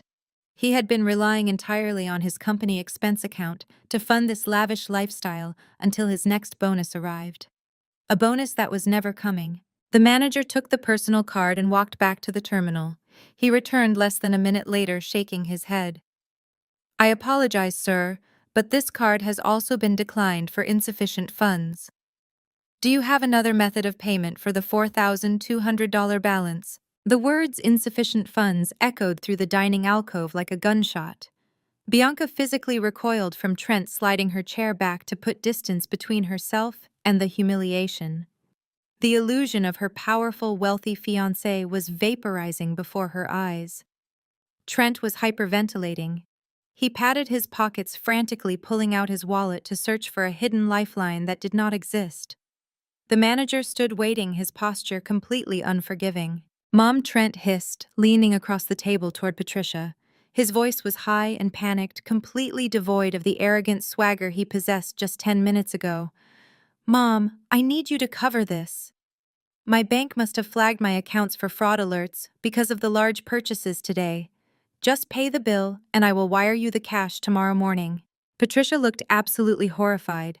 She was a woman who prized social status above all else, and her son was currently begging her for money in front of a Michelin star waitstaff and a room full of wealthy strangers. Furthermore, Patricia did not have $4,000 in disposable cash just sitting in her checking account. She lived comfortably, but her wealth was tied up in assets and strict monthly budgets set by her late husband's trust. "I do not have that kind of limit on my daily card, Trent," Patricia whispered furiously, her face turning an alarming shade of purple. "Use another one of your accounts." "I do not have another one," Trent shot back, his panic escalating into genuine terror. "Just give them whatever you have, Courtney. Give them your card too. We have to split it. Hurry up." Courtney let out a dramatic gasp of outrage, but she begrudgingly dug into her designer purse. For the next agonizing 5 minutes, I watched my ex-husband, his toxic mother, and his vicious sister frantically empty their wallets. They handed the manager a pathetic stack of 4 different credit cards, begging him to split the enormous bill across multiple accounts just to cover the cost of their engagement dinner. Bianca looked absolutely mortified. The fake heiress who demanded rings and mansions was currently watching her supposed corporate king scrape together his mother's grocery money just to pay for an appetizer platter. She crossed her arms, glaring at Trent with pure disgust. I raised my crystal flute toward their table, offering a silent, mocking toast. Trent happened to glance up at that exact moment. Our eyes locked. He saw the cold, calculated triumph in my gaze. Suddenly, a sharp, piercing ringtone erupted from Trent's suit jacket. He pulled out his phone, his hands shaking violently as he looked at the screen. It was an automated alert from his company's financial sector. I watched his eyes widen in sheer, unadulterated horror as he read the notification. This was not a bank glitch. This was not a routine fraud alert. The message undoubtedly informed him that the primary creditor holding his entire company afloat had just frozen all executive assets pending a comprehensive audit. The corporate money was gone. The company was in freefall. Trent shoved the phone back into his pocket, his breathing turning ragged and desperate. He did not say a single word to Bianca. He did not apologize to his mother or thank her for bailing him out. He simply pushed his chair back with such force that it crashed to the floor, abandoned his family at the table, and sprinted blindly toward the restaurant exit, desperately scrolling through his contacts to call his boss. The total destruction of his life had officially begun. Trent burst through the heavy glass doors of the luminary, stumbling onto the damp Seattle pavement. The cool night air hit his flushed face, but it did nothing to lower his skyrocketing body temperature. He frantically scrolled through his contacts, his thumb slipping against the glass screen due to the cold sweat coating his palms. He bypassed his mother and sister, entirely abandoning them to deal with the fallout of the humiliated fake heiress inside. He had one singular, desperate focus. He needed to know why the financial lifeline of his entire corporate existence had just been violently severed. He pressed the call button for the president of his company, pacing aggressively down the sidewalk. The phone rang 6 times before it went to voicemail. He cursed loudly, kicking a nearby metal pole, completely ignoring the startled glances of passing pedestrians. He dialed again, then a 3rd time. Finally, a breathless, panicked voice answered on the other end. The company president did not offer a greeting. He simply yelled that Thorn Capital had initiated an emergency freeze on all operational funds, claiming their loan extension was under a hostile executive review. The company was bleeding out in real time, and every single corporate credit line had been shut down with 0 warning. Trent spent the rest of the night pacing the hardwood floors of his empty, dark house, the same house he had violently kicked me out of just 24 hours prior. He did not sleep a single wink. His phone buzzed relentlessly, but it was never the news he wanted. Bianca sent exactly 1 text message stating she was staying at a boutique hotel downtown and that he should not bother contacting her until he fixed his embarrassing financial situation. The woman he had destroyed his marriage for was already pulling away at the very first sign of poverty. By the time the sun rose over the Puget Sound, Trent looked like a hollow, decaying shell of the arrogant executive he claimed to be. He threw on yesterday's wrinkled suit, masking the smell of stale fear with expensive cologne, and rushed into his corporate office. The atmosphere inside the building was sheer, unfiltered chaos. Junior employees were whispering in the break rooms. Board members were shouting behind closed glass doors. Jamal was barricaded in the accounting department, refusing to answer Trent's frantic demands for updated spreadsheets. The entire company was collectively staring down the barrel of immediate bankruptcy. Trent locked himself inside his corner office, staring at the flashing red alerts on his dual monitors. His personal bank accounts were completely drained. His corporate safety net was gone. His only hope of survival lay in the hands of the faceless executives at Thorn Capital. For the next 8 hours, Trent waged a relentless, desperate telephone campaign. He dialed the primary contact number for Thorn Capital over and over again, only to be met with automated hold music and polite, unyielding receptionists who transferred him to endless voicemail boxes. His initial tone of aggressive corporate authority slowly deteriorated into a pathetic, high-pitched beg. He needed to speak to the loan officer. He needed to speak to the portfolio manager. He needed anyone to explain why a guaranteed $5 million extension had morphed into an immediate asset freeze. At exactly 4 o'clock in the afternoon, the automated hold music abruptly stopped. A sharp, highly professional female voice came over the line. "Thorn Capital Executive Office. How may I direct your call?" Trent gripped the edge of his mahogany desk, his knuckles turning stark white. He leaned into the speakerphone, his voice trembling with a mixture of exhaustion and raw terror. "This is Trent from the executive board of your primary tech portfolio. I have been trying to reach someone in your lending department all day. Our operational accounts have been frozen without due process. We submitted our request for the $5 million loan extension directly to Gabriel Thorne yesterday.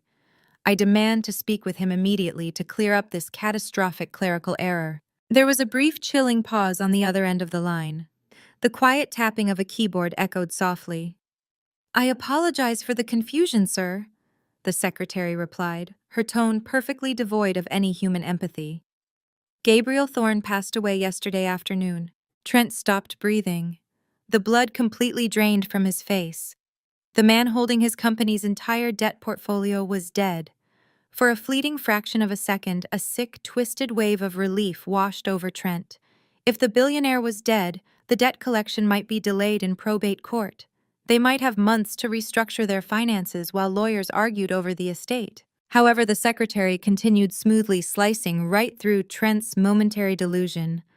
The transition of leadership has already been fully executed. A new chief executive officer has taken absolute control of the firm and the entire $50 million estate. It was by the direct personal order of the new CEO that your specific corporate account was flagged for immediate asset seizure due to breach of contract. Your loan extension has been officially denied. Trent leaped out of his leather chair. The panic clawing at his throat finally boiled over into outright rage. "What do you mean denied?" he screamed, slamming his fist against the desk. "You cannot just bankrupt a company overnight because you got a new boss. We have a standing relationship with that firm. Who the hell is this new CEO? I demand to know who has the authority to shut down my entire life.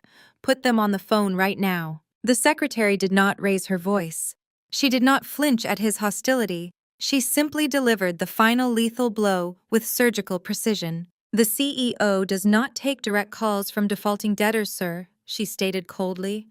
"But since you are requesting official verification of leadership, I am forwarding the verified corporate press release to your professional email address right now.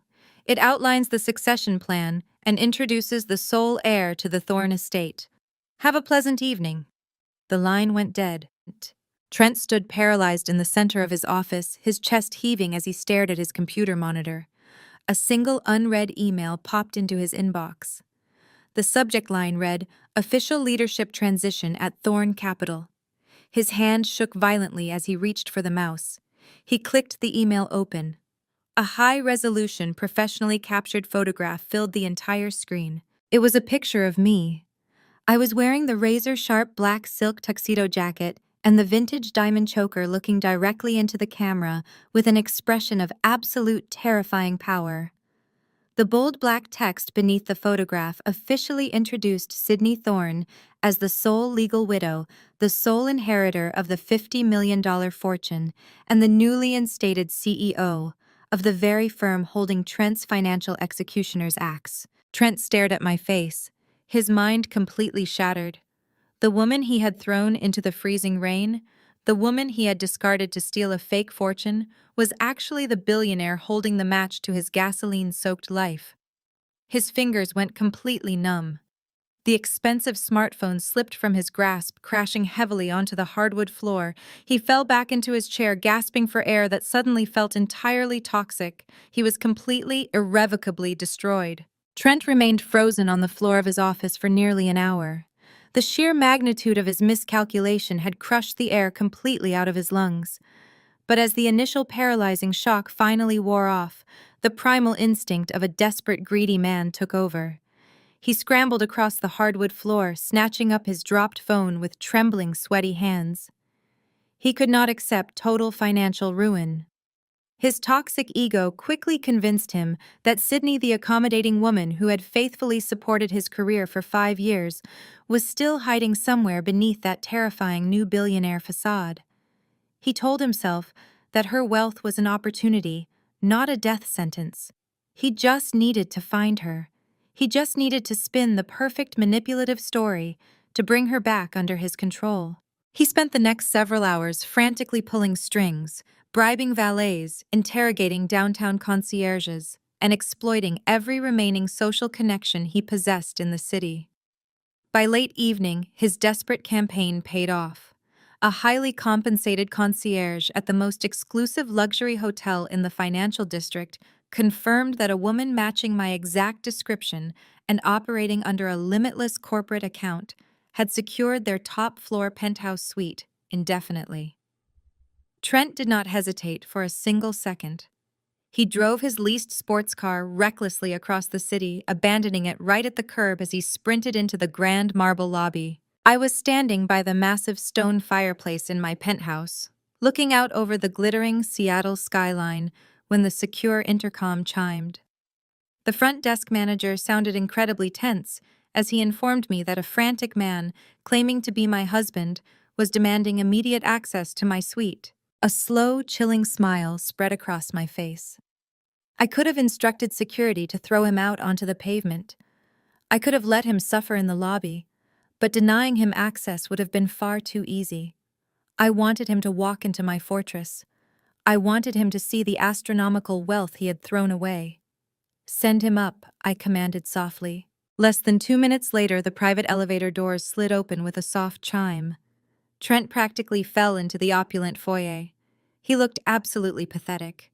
His expensive suit was deeply wrinkled, his tie was discarded, and dark, exhausted circles framed his bloodshot eyes.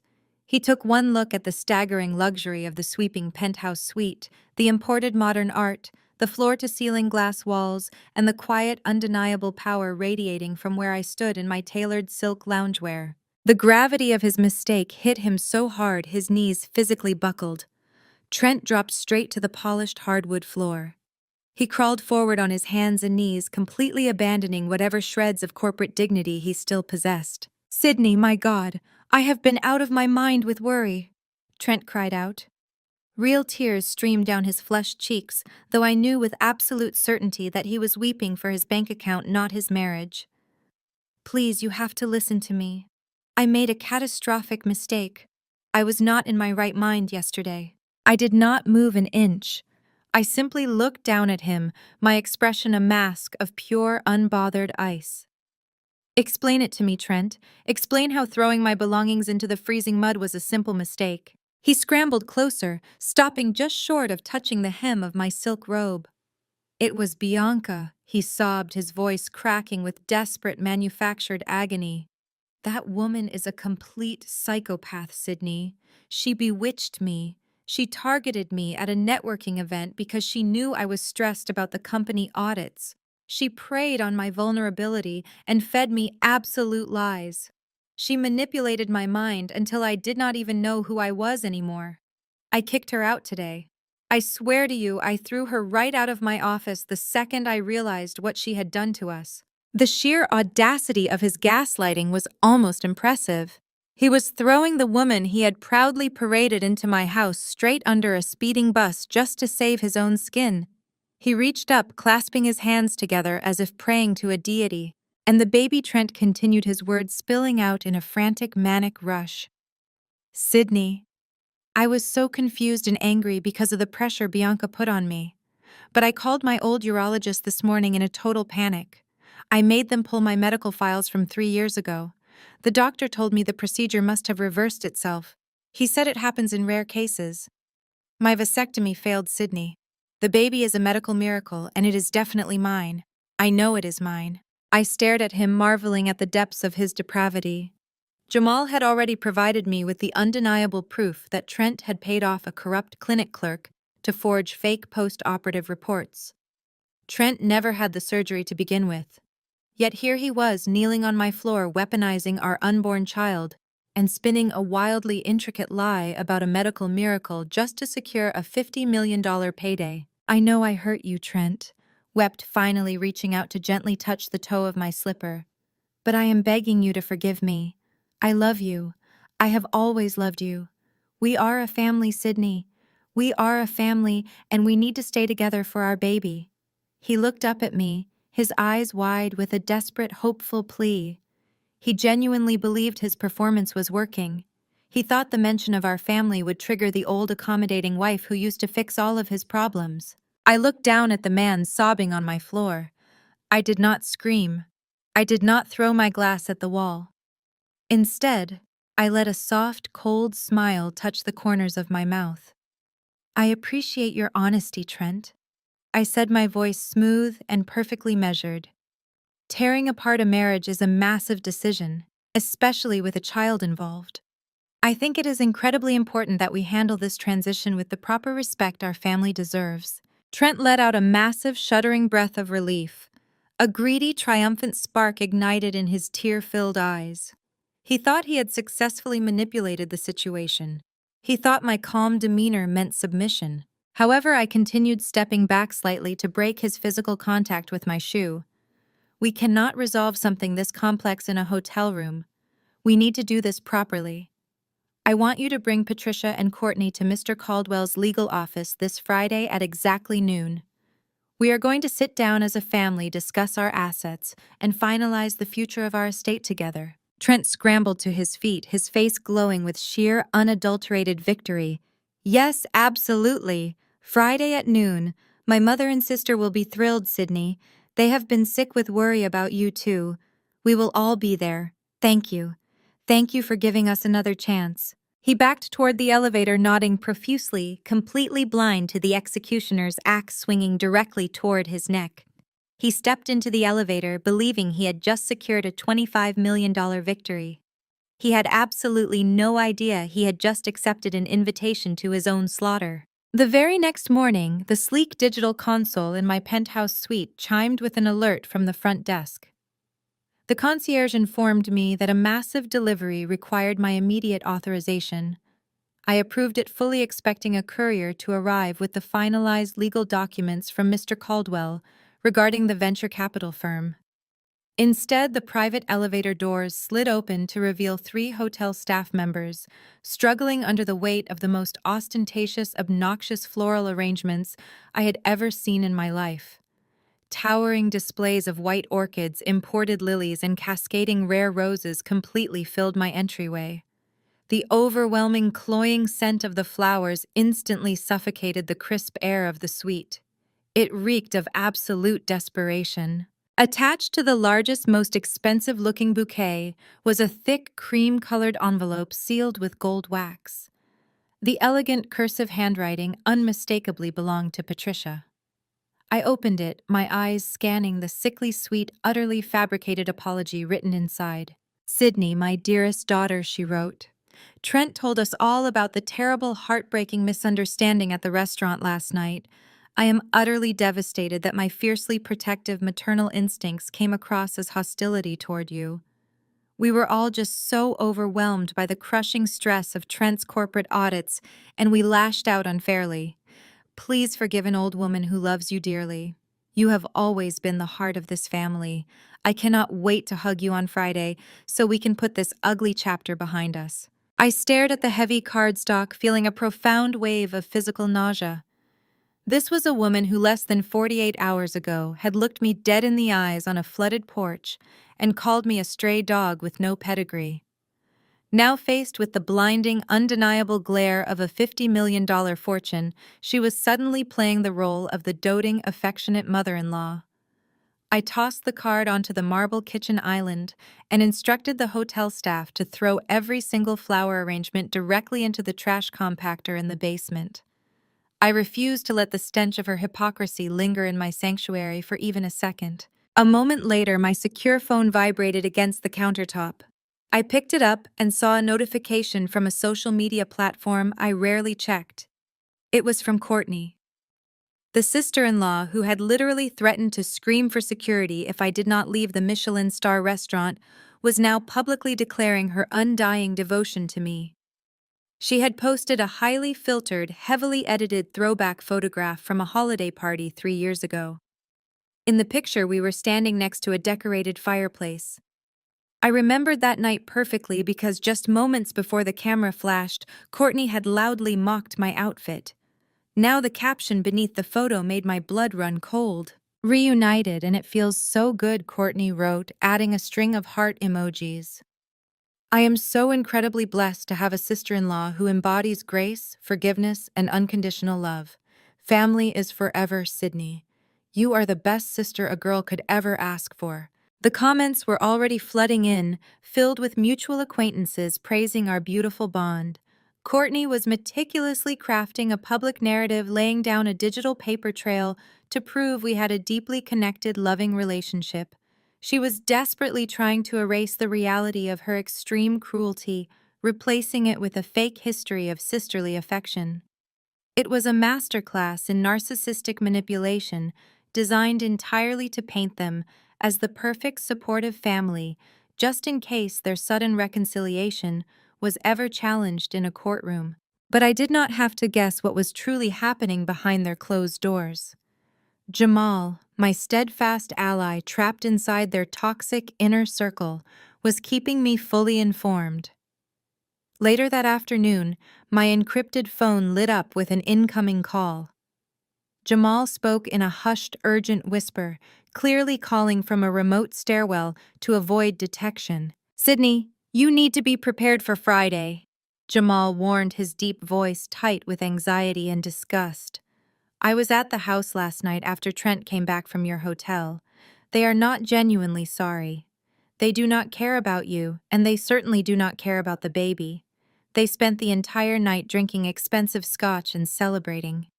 Celebrating what I asked, leaning against the glass wall of my penthouse watching the city below. Celebrating their impending payday, Jamal explained, his tone dripping with sheer contempt. "Patricia and Courtney convinced Trent that your newfound wealth is their ultimate golden ticket. They did some frantic online legal research after Trent got home. They believe that because you inherited this massive $50 million estate while you were legally married to Trent, it automatically qualifies as a shared marital asset under state property laws." Trent was literally jumping up and down in the living room, claiming he is legally entitled to exactly $25 million. A dark, humorless chuckle escaped my lips. The sheer arrogance of their greed was astounding. They truly believed they could abuse me, discard me, and then waltz into a lawyer's office to collect half of an empire they had absolutely nothing to do with. "It gets worse, Sydney." Jamal continued, his tone turning grim. "Patricia liquidated one of her emergency retirement accounts this morning. She took that cash and hired a notoriously aggressive divorce and asset division attorney. This guy is a literal shark who specializes in ruthless corporate uncoupling. They are paying him an astronomical retainer to march into your lawyer's office on Friday. Trent's entire plan is to sit there looking like the devoted, forgiving husband, while his attack dog lawyer legally strong-arms you into surrendering $25 million. Jamal took a shaky breath before delivering the final warning. "If you refuse to hand over the money, they plan to threaten you with a highly publicized, drawn-out legal battle that will freeze your assets for years. They think you will just hand over the cash to make them go away. They think they have you completely trapped." I looked down at the bustling streets of Seattle, feeling the heavy, cold power of the truth resting safely in my mind. They were marching into Friday's meeting absolutely convinced they were going to walk out as multimillionaires. They had no idea they were walking straight into a legal slaughterhouse. "Thank you, Jamal. I said, my voice dropping to a smooth, lethal whisper. Let them bring their shark. He is going to need a lot more than a law degree to save them from what is coming on Friday. Friday arrived with a crisp, brilliant blue sky that felt like a stark contrast to the impending slaughter. I sat at the head of the massive mahogany table inside Mr. Caldwell's ultra-modern conference room at the Columbia Center. I wore a tailored charcoal suit that projected pure, unyielding authority. My posture was perfectly straight. My expression was an impenetrable mask of absolute calm. Mr. Caldwell sat to my right, his pristine leather briefcase resting closed on the table. We did not need to review our strategy. The legal trap was already set, fully loaded, and simply waiting for the prey to step onto the trigger. At exactly noon, the heavy glass doors swung open. Trent strutted into the room first, radiating a sickening aura of unearned confidence. He had clearly spent hours grooming himself for this exact moment, wearing his most expensive navy suit and a carefully practiced expression of deep marital concern. Right behind him marched Patricia and Courtney, both clutching designer handbags and wearing identical predatory smirks that they desperately tried to disguise as supportive smiles. Patricia wore a lavish string of pearls, clearly dressing for the new tax bracket she felt she was about to enter. Trailing the family was a sharp-featured man in his 50s, carrying a bulging briefcase. This was undeniably the aggressive attack dog lawyer Patricia had liquidated her retirement account to hire. We will call him Mr. Pierce. Trent immediately walked over to my side of the table. He ignored the empty leather chair positioned across from me and instead pulled a seat right up next to mine. He reached out, attempting to cover my hand with his own, entirely ignoring the fact that just a few days ago he had thrown my belongings into the freezing mud and paraded his pregnant mistress into my home. Sydney, sweetheart. Trent murmured, his voice dripping with artificial warmth. You look absolutely beautiful today. My mother, my sister, and I have been so incredibly worried about you. We are just so glad we can finally sit down as a family and get everything sorted out. We want to support you through this massive transition. I smoothly withdrew my hand, sliding it off the table and resting it gracefully on my lap. The physical rejection caused a brief, ugly flash of anger to spark in his eyes, but he quickly masked it with a martyred sigh. He took his seat, leaning back and crossing his legs like a king preparing to collect his taxes. He truly believed his performance was flawless. He thought I was still the vulnerable, compliant wife who would desperately cling to his fake affection to avoid a confrontation. Mr. Pierce did not bother with pleasantries. He stepped up to the table and violently slammed a thick, heavily tabbed manila folder down onto the polished mahogany surface. The loud smack echoed through the quiet conference room, a deliberate intimidation tactic meant to rattle me. Let us bypass the formalities and get straight to the point, Mr. Pierce stated, his voice booming with arrogant authority. My client, your husband, has been remarkably patient and forgiving regarding your recent erratic behavior. However, we are fully aware of the $50 million estate you recently inherited. Under the state property laws governing this jurisdiction, any assets acquired during the timeline of a legal marriage are classified as shared marital property.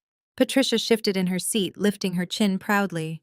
Courtney actively smirked, pulling out her phone as if she were preparing to shop for yachts the second this meeting concluded.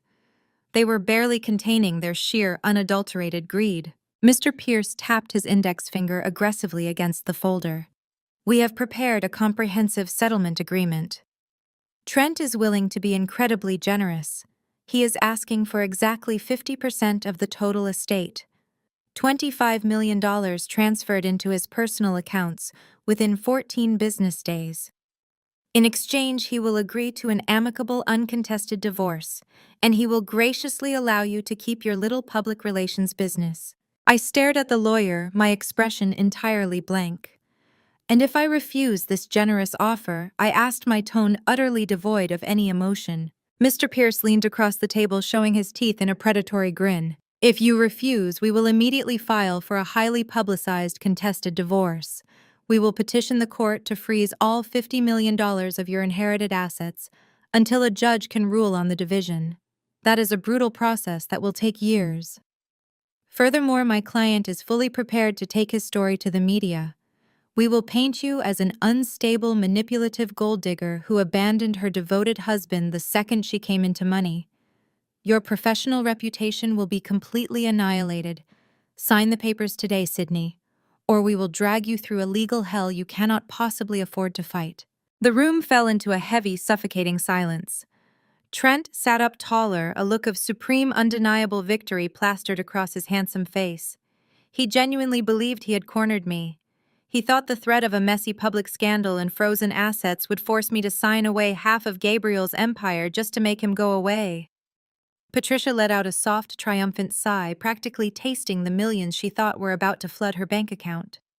Courtney crossed her arms, looking at me with pure, unadulterated contempt, waiting for me to break down and surrender. I did not flinch. I did not raise my voice. I did not offer a single word of defense against their ridiculous, fabricated threats. I slowly reached for the crystal glass resting in front of me. I took a slow, deliberate sip of the ice-cold water, letting the crisp liquid cool my throat, while they all watched me with eager, greedy anticipation. I set the glass down with a soft, definitive clink. I turned my head, locked eyes with Mr. Caldwell, and gave him a single, barely perceptible nod. It was time to drop the bomb. Mr. Caldwell calmly unclasped the brass latches of his pristine leather briefcase. The sharp metallic clicks echoed like a judge's gavel in the tense silence of the conference room. He did not rush. He withdrew a single slender file folder, his movements precise and entirely devoid of the aggressive theatrics Mr. Pierce had employed. He placed the file squarely in the center of the table, resting his hands lightly on top of it. "Mr. Pierce," Caldwell began, his voice maintaining the measured, unbothered tone of a man who held every single winning card. "Your settlement proposal is certainly ambitious. It relies heavily on the statutes governing shared marital property in this jurisdiction. However, there is a fundamental flaw in your legal strategy. In order for assets to be classified as marital property and therefore subject to division, there must first be a legally recognized marriage." Trent frowned, a flicker of confusion breaking through his arrogant facade. "What are you talking about, Sydney? And I have been married for 5 years. We have a marriage certificate." Mr. Pierce puffed out his chest, stepping forward to defend his client's claim. "If you are attempting to stall by questioning the validity of the marriage license, I assure you it is fully registered with the county. We are not playing semantic games today, Caldwell." "We are certainly not playing games," Caldwell replied smoothly, sliding the file across the table until it stopped directly in front of Trent's aggressive attorney. "I suggest you review the documents inside that folder, Mr. Pierce, specifically the certified records obtained directly from the state clerk's office regarding my client's previous marriage in 2009. Patricia scoffed loudly, waving a dismissive hand. "Sydney was a teenager. That ridiculous little marriage was dissolved ages ago. Trent told us all about it." "It was petitioned for dissolution," Caldwell corrected, his eyes locking onto Mr. Pierce, whose face was rapidly losing color as he scanned the first page. "But due to a critical administrative error, the final decree was never officially stamped or entered into the legal registry. The divorce was never legally finalized." Trent stared at his lawyer. The smug certainty began to melt off his face, replaced by a creeping cold dread. "Pierce, what is he talking about? What does that mean?" Mr. Pierce did not answer immediately. He flipped to the second page, his hands beginning to tremble slightly. The aggressive attack dog was suddenly realizing he had walked his client straight into a legal minefield. "It means," Caldwell stated, delivering the lethal blow with surgical precision, "that when Sydney entered into a marriage contract with you 5 years ago, she was still legally married to Gabriel Thorne. Under the laws of this state, your marriage to my client is classified as unintentional bigamy. The legal term is void ab initio." Caldwell leaned forward, his voice dropping to a hard, unforgiving tone. "It means invalid from the very start. You are not her legal husband, Trent.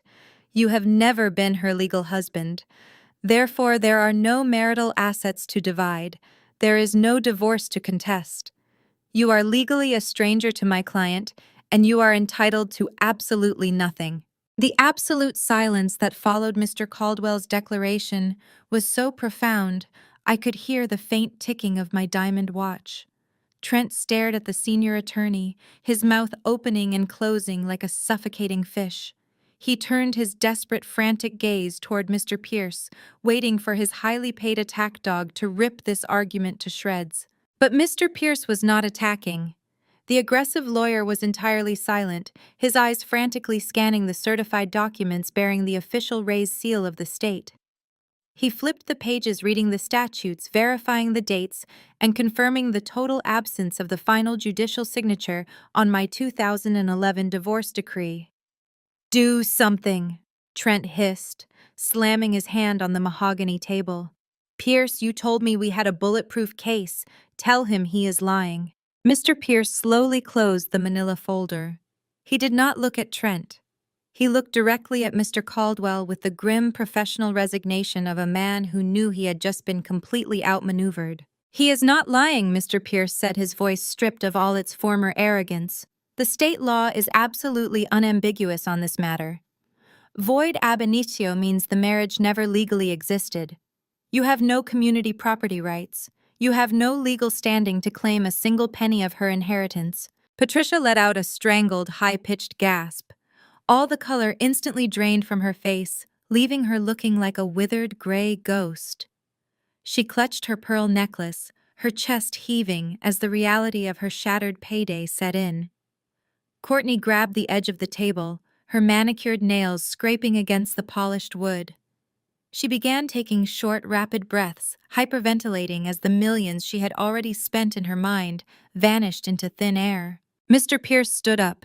He did not ask for permission. He simply reached for his briefcase, snapped the brass clasps open, and shoved his useless settlement documents inside. "Where do you think you are going?" Trent demanded, his voice cracking with sheer panic. "You work for me. You are going to fix this." "I work for clients who actually have a legal case," Mr. Pierce replied coldly, snapping his briefcase shut. "And more importantly, I work for clients who can afford to pay my billable hours. Since you are not legally entitled to $25 million and your personal bank accounts are currently empty, my services are officially terminated. Have a good afternoon." The lawyer turned on his heel and marched straight out of the conference room, abandoning his clients without a single backward glance. The heavy glass door swung shut, sealing Trent, Patricia, and Courtney inside their own personal nightmare. Trent fell back into his chair, his hands trembling violently. He looked at me, his eyes wide with a pathetic, desperate pleading. "Sydney, please," he begged, his voice breaking. "You cannot do this. We built a life together. I bought that house with you. We were starting a family. You cannot just erase 5 years of our lives on a legal technicality." I leaned forward, resting my arms on the table. "I am not erasing anything, Trent. I am simply holding you to your own standard. You looked me in the eye on a freezing flooded porch, handed me a garbage bag of ruined clothes, and told me I was nothing. You threw a stranger out into the storm so you could move your fake heiress into my home. You just forgot to make sure that stranger did not have the power to destroy you." Patricia tried to speak, her voice shaking uncontrollably. "Sydney, we can find a compromise. We are reasonable people." I ignored her completely, keeping my eyes locked on Trent. "We are finished discussing my personal life." I stated, my tone shifting from cold rejection to sharp corporate authority. "Now let us move on to official business." I gave Mr. Caldwell another nod. He opened his briefcase a second time and withdrew a sleek black folder bearing the silver crest of Thorn Capital. He slid it across the table until it rested directly in front of Trent. As the majority shareholder and acting chief executive officer of Thorn Capital, I said, every word dripping with lethal precision. "I have completed the executive review of your company's financial status. I have reviewed the fraudulent accounting, the hidden operational losses, and the desperate request for a $5 million loan extension." Trent's eyes darted down to the folder. He recognized his own corporate financials. The last shred of color left his face. "As your primary creditor, I am officially denying your request for the loan extension," I declared. "Furthermore, due to the severe breach of contract and the fraudulent financial reporting submitted to my firm, I am calling in your existing debt. The entire balance is due immediately by the close of business today." "You cannot do that!" Trent screamed, leaping out of his chair. "If you call in the debt today, the company defaults. My shares are the collateral. You will wipe out my entire equity. I will lose my job. I will lose everything I have worked for. Yes, I replied calmly. Your shares are forfeit. They will be legally transferred to Thorn Capital within the hour. You are no longer an executive. You have no salary, no corporate credit card, and absolutely no equity. You are bankrupt. Trent stood completely paralyzed, his mind finally grasping the inescapable totality of his ruin. He had no marriage to leverage for cash. He had no house, as his name on the deed meant nothing without the funds to pay the mortgage. He had no job to run back to. He was entirely assetless, standing in the very clothes he had bought with money he no longer possessed. He was utterly, completely ruined. Patricia began to weep openly, burying her face in her hands. Courtney was clutching her chest, gasping for air as a full-blown panic attack took hold. They had walked into this high-rise office expecting to conquer an empire. Instead, they had been stripped down to absolute nothingness. Trent stumbled backward, defeated, broken, and completely devoid of his former arrogant swagger. He turned toward the heavy glass doors, desperate to escape the room, to run away and hide from the catastrophic wreckage of his own making. But as his hand reached for the door handle, I spoke one last time, my voice slicing through the heavy, suffocating air of the conference room. Do not leave just yet, Trent. I commanded softly, a razor-sharp smile curving my lips. We are not finished here. Wait, there is one more guest. The heavy glass doors of the conference room swung open. Every eye in the room turned toward the entrance. Jamal stepped across the threshold. He wore a sharp, impeccably tailored suit, standing tall and projecting an aura of absolute, unshakable confidence. He no longer looked like the trapped, humiliated accountant who had lowered his head in shame on my flooded porch. He looked like a man who had finally broken his chains and reclaimed his entire identity. Courtney gasped, her hands flying to her mouth in sheer outrage. Jamal, what in the world are you doing here? She demanded, her voice shrill with arrogant confusion. You are supposed to be at the office fixing this financial mess. Trent glared at his brother-in-law, a flash of his old toxic authority, attempting to resurface despite his recent financial execution. Jamal, get back to work immediately.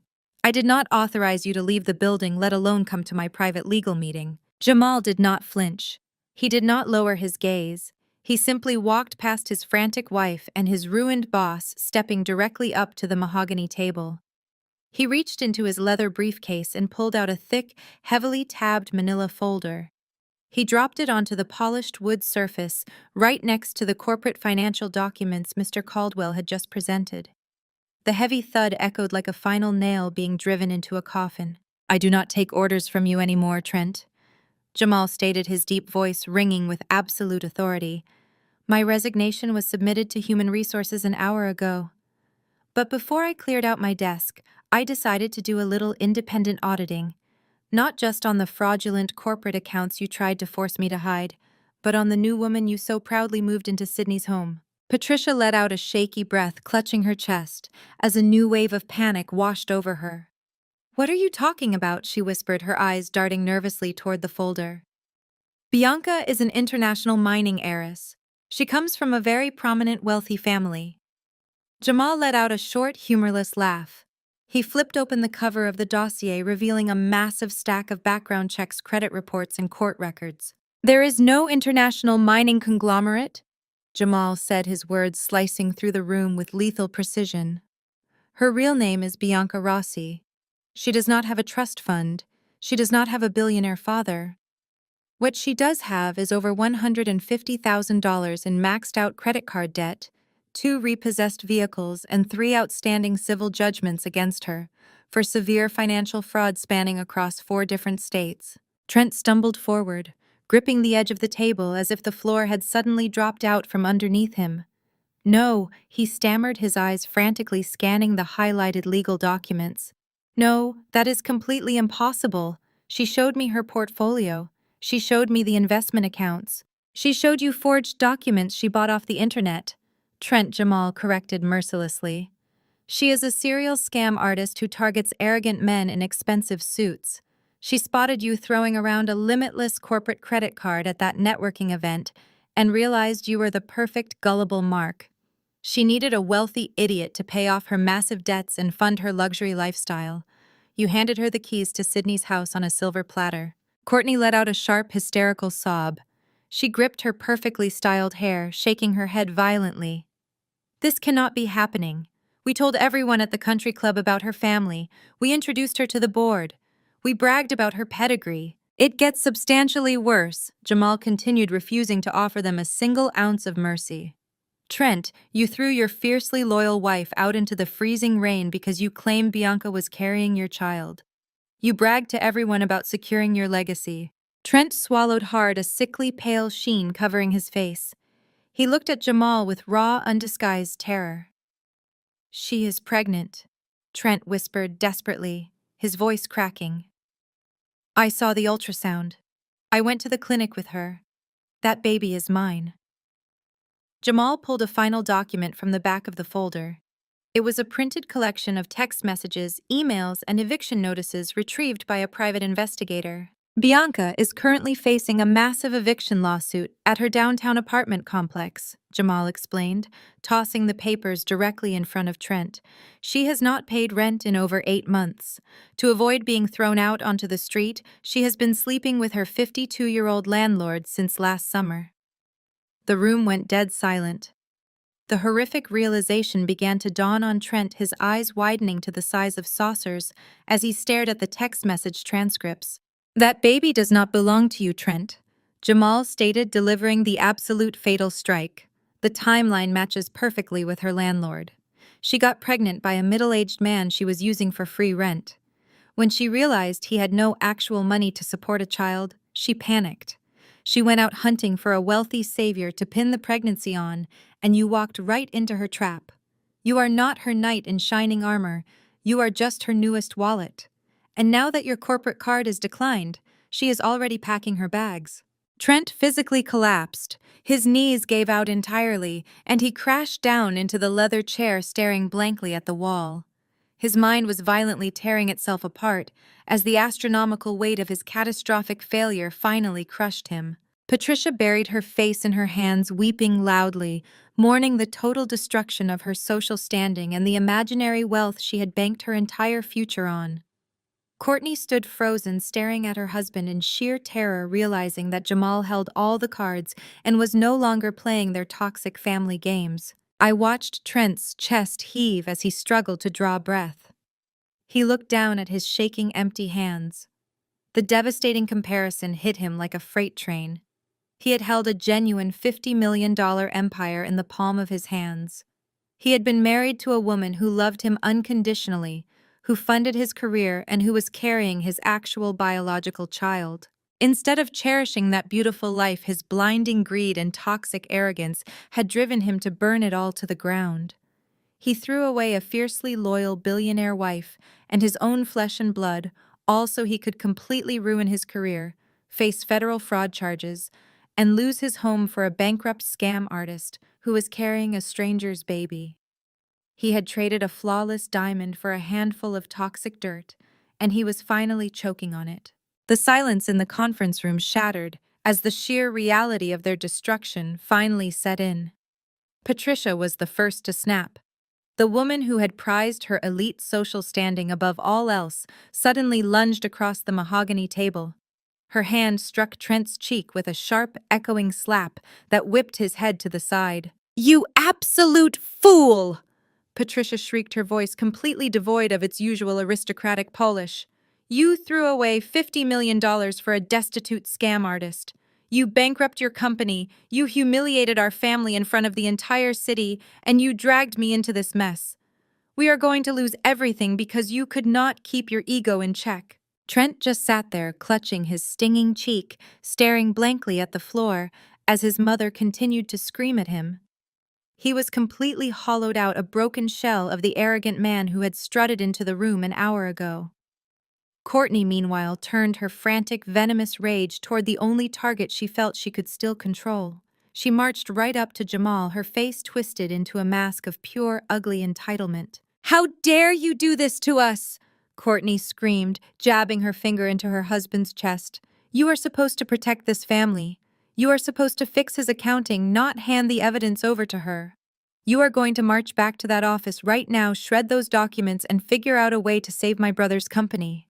If you do not fix this today, Jamal, I swear I will make your life a living nightmare. Jamal did not flinch. He looked down at the woman he had spent a decade trying to please, and his expression held nothing but cold, absolute exhaustion. He reached into the inner pocket of his tailored suit jacket and pulled out a thick white envelope. He pressed it firmly into Courtney's chest, forcing her to take it. I am not fixing anything for your brother ever again, Jamal stated, his deep voice echoing with profound liberation. Those are the signed divorce papers, Courtney. My lawyer filed them with the county court this morning. I am officially resigning from my position at the company effective immediately. You can keep the house, the cars, and the country club memberships. They are all about to be seized by federal creditors anyway. Have a nice life. Courtney looked down at the legal envelope in her trembling hands. The vicious anger drained from her face, replaced instantly by sheer suffocating panic. She looked up at Jamal, her mouth opening to argue, but he simply turned his back on her and walked calmly over to my side of the table, aligning himself with the winning team. I stood up slowly, smoothing the sharp lines of my black silk tuxedo jacket. The sudden movement drew every eye in the room. Trent finally looked up from the floor. His eyes were red-rimmed wide and filled with a pathetic, desperate pleading. He opened his mouth, likely to beg for a fraction of mercy, but I raised my hand, silencing him instantly. Do not say a single word, Trent, I commanded, my voice dropping to a smooth, lethal register that froze the air in the room. I want you to remember the freezing rain on Tuesday night. I want you to remember the exact sound my luggage made when you threw it into the mud. You looked me in the eyes and told me I was a stray dog. You told me I had no family, no pedigree, and absolutely nothing to my name. I leaned forward, resting my hands on the polished table, making sure he felt the full, crushing weight of my presence.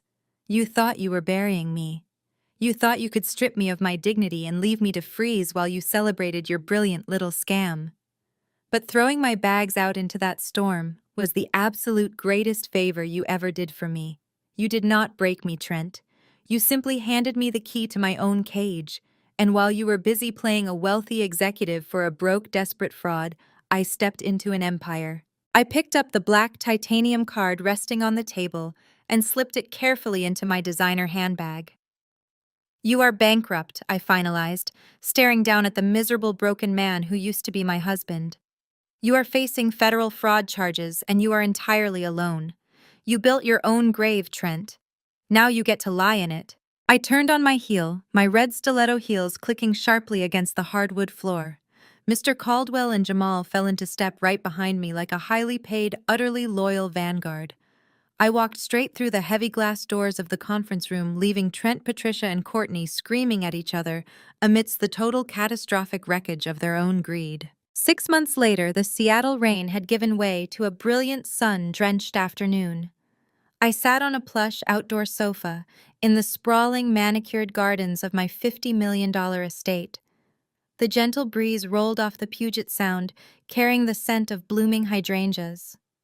I looked down at the beautiful, perfectly healthy baby boy resting safely in my arms. He had Gabriel's dark hair and my stubborn chin, a physical testament to survival and new beginnings. The heavy glass patio doors slid open and Jamal walked out onto the terrace. He was wearing a sharp, custom-tailored navy suit, looking completely rejuvenated. As the newly appointed chief financial officer of Thorn Capital, he had spent the last 6 months aggressively restructuring the firm's lending portfolio. He handed me a crisp financial report, a warm, genuine smile lighting up his face. Everything is secured, Sidney, Jamal reported proudly. The final corporate liquidation for Trent's old firm went through this morning. I took the report, bouncing my son gently on my knee. And Trent, I asked, my tone entirely conversational. Jamal let out a short, satisfied laugh. He pleaded guilty to the corporate fraud charges to avoid a maximum sentence. He is currently working a grueling minimum wage construction job, digging ditches on the highway just to pay off the court-ordered restitution. Patricia and Courtney are living in a tiny one-bedroom apartment in the suburbs, fighting constantly about money. I looked out at the glittering ocean, feeling a profound, unshakable sense of peace wash over my entire soul. They were completely irrelevant now, nothing more than a distant, ugly memory fading into the background of my incredibly bright future. I pressed a soft kiss to my son's forehead. There are betrayals that feel like the end of the world, moments that convince you everything you built has been completely destroyed. But sometimes the universe strips away the toxic weight holding you down, just to force you to step into your true power. I learned that you never have to destroy the people who try to break you. You just have to step aside and let their own greed consume them. Because in the end, the absolute sweetest revenge is not anger or retaliation.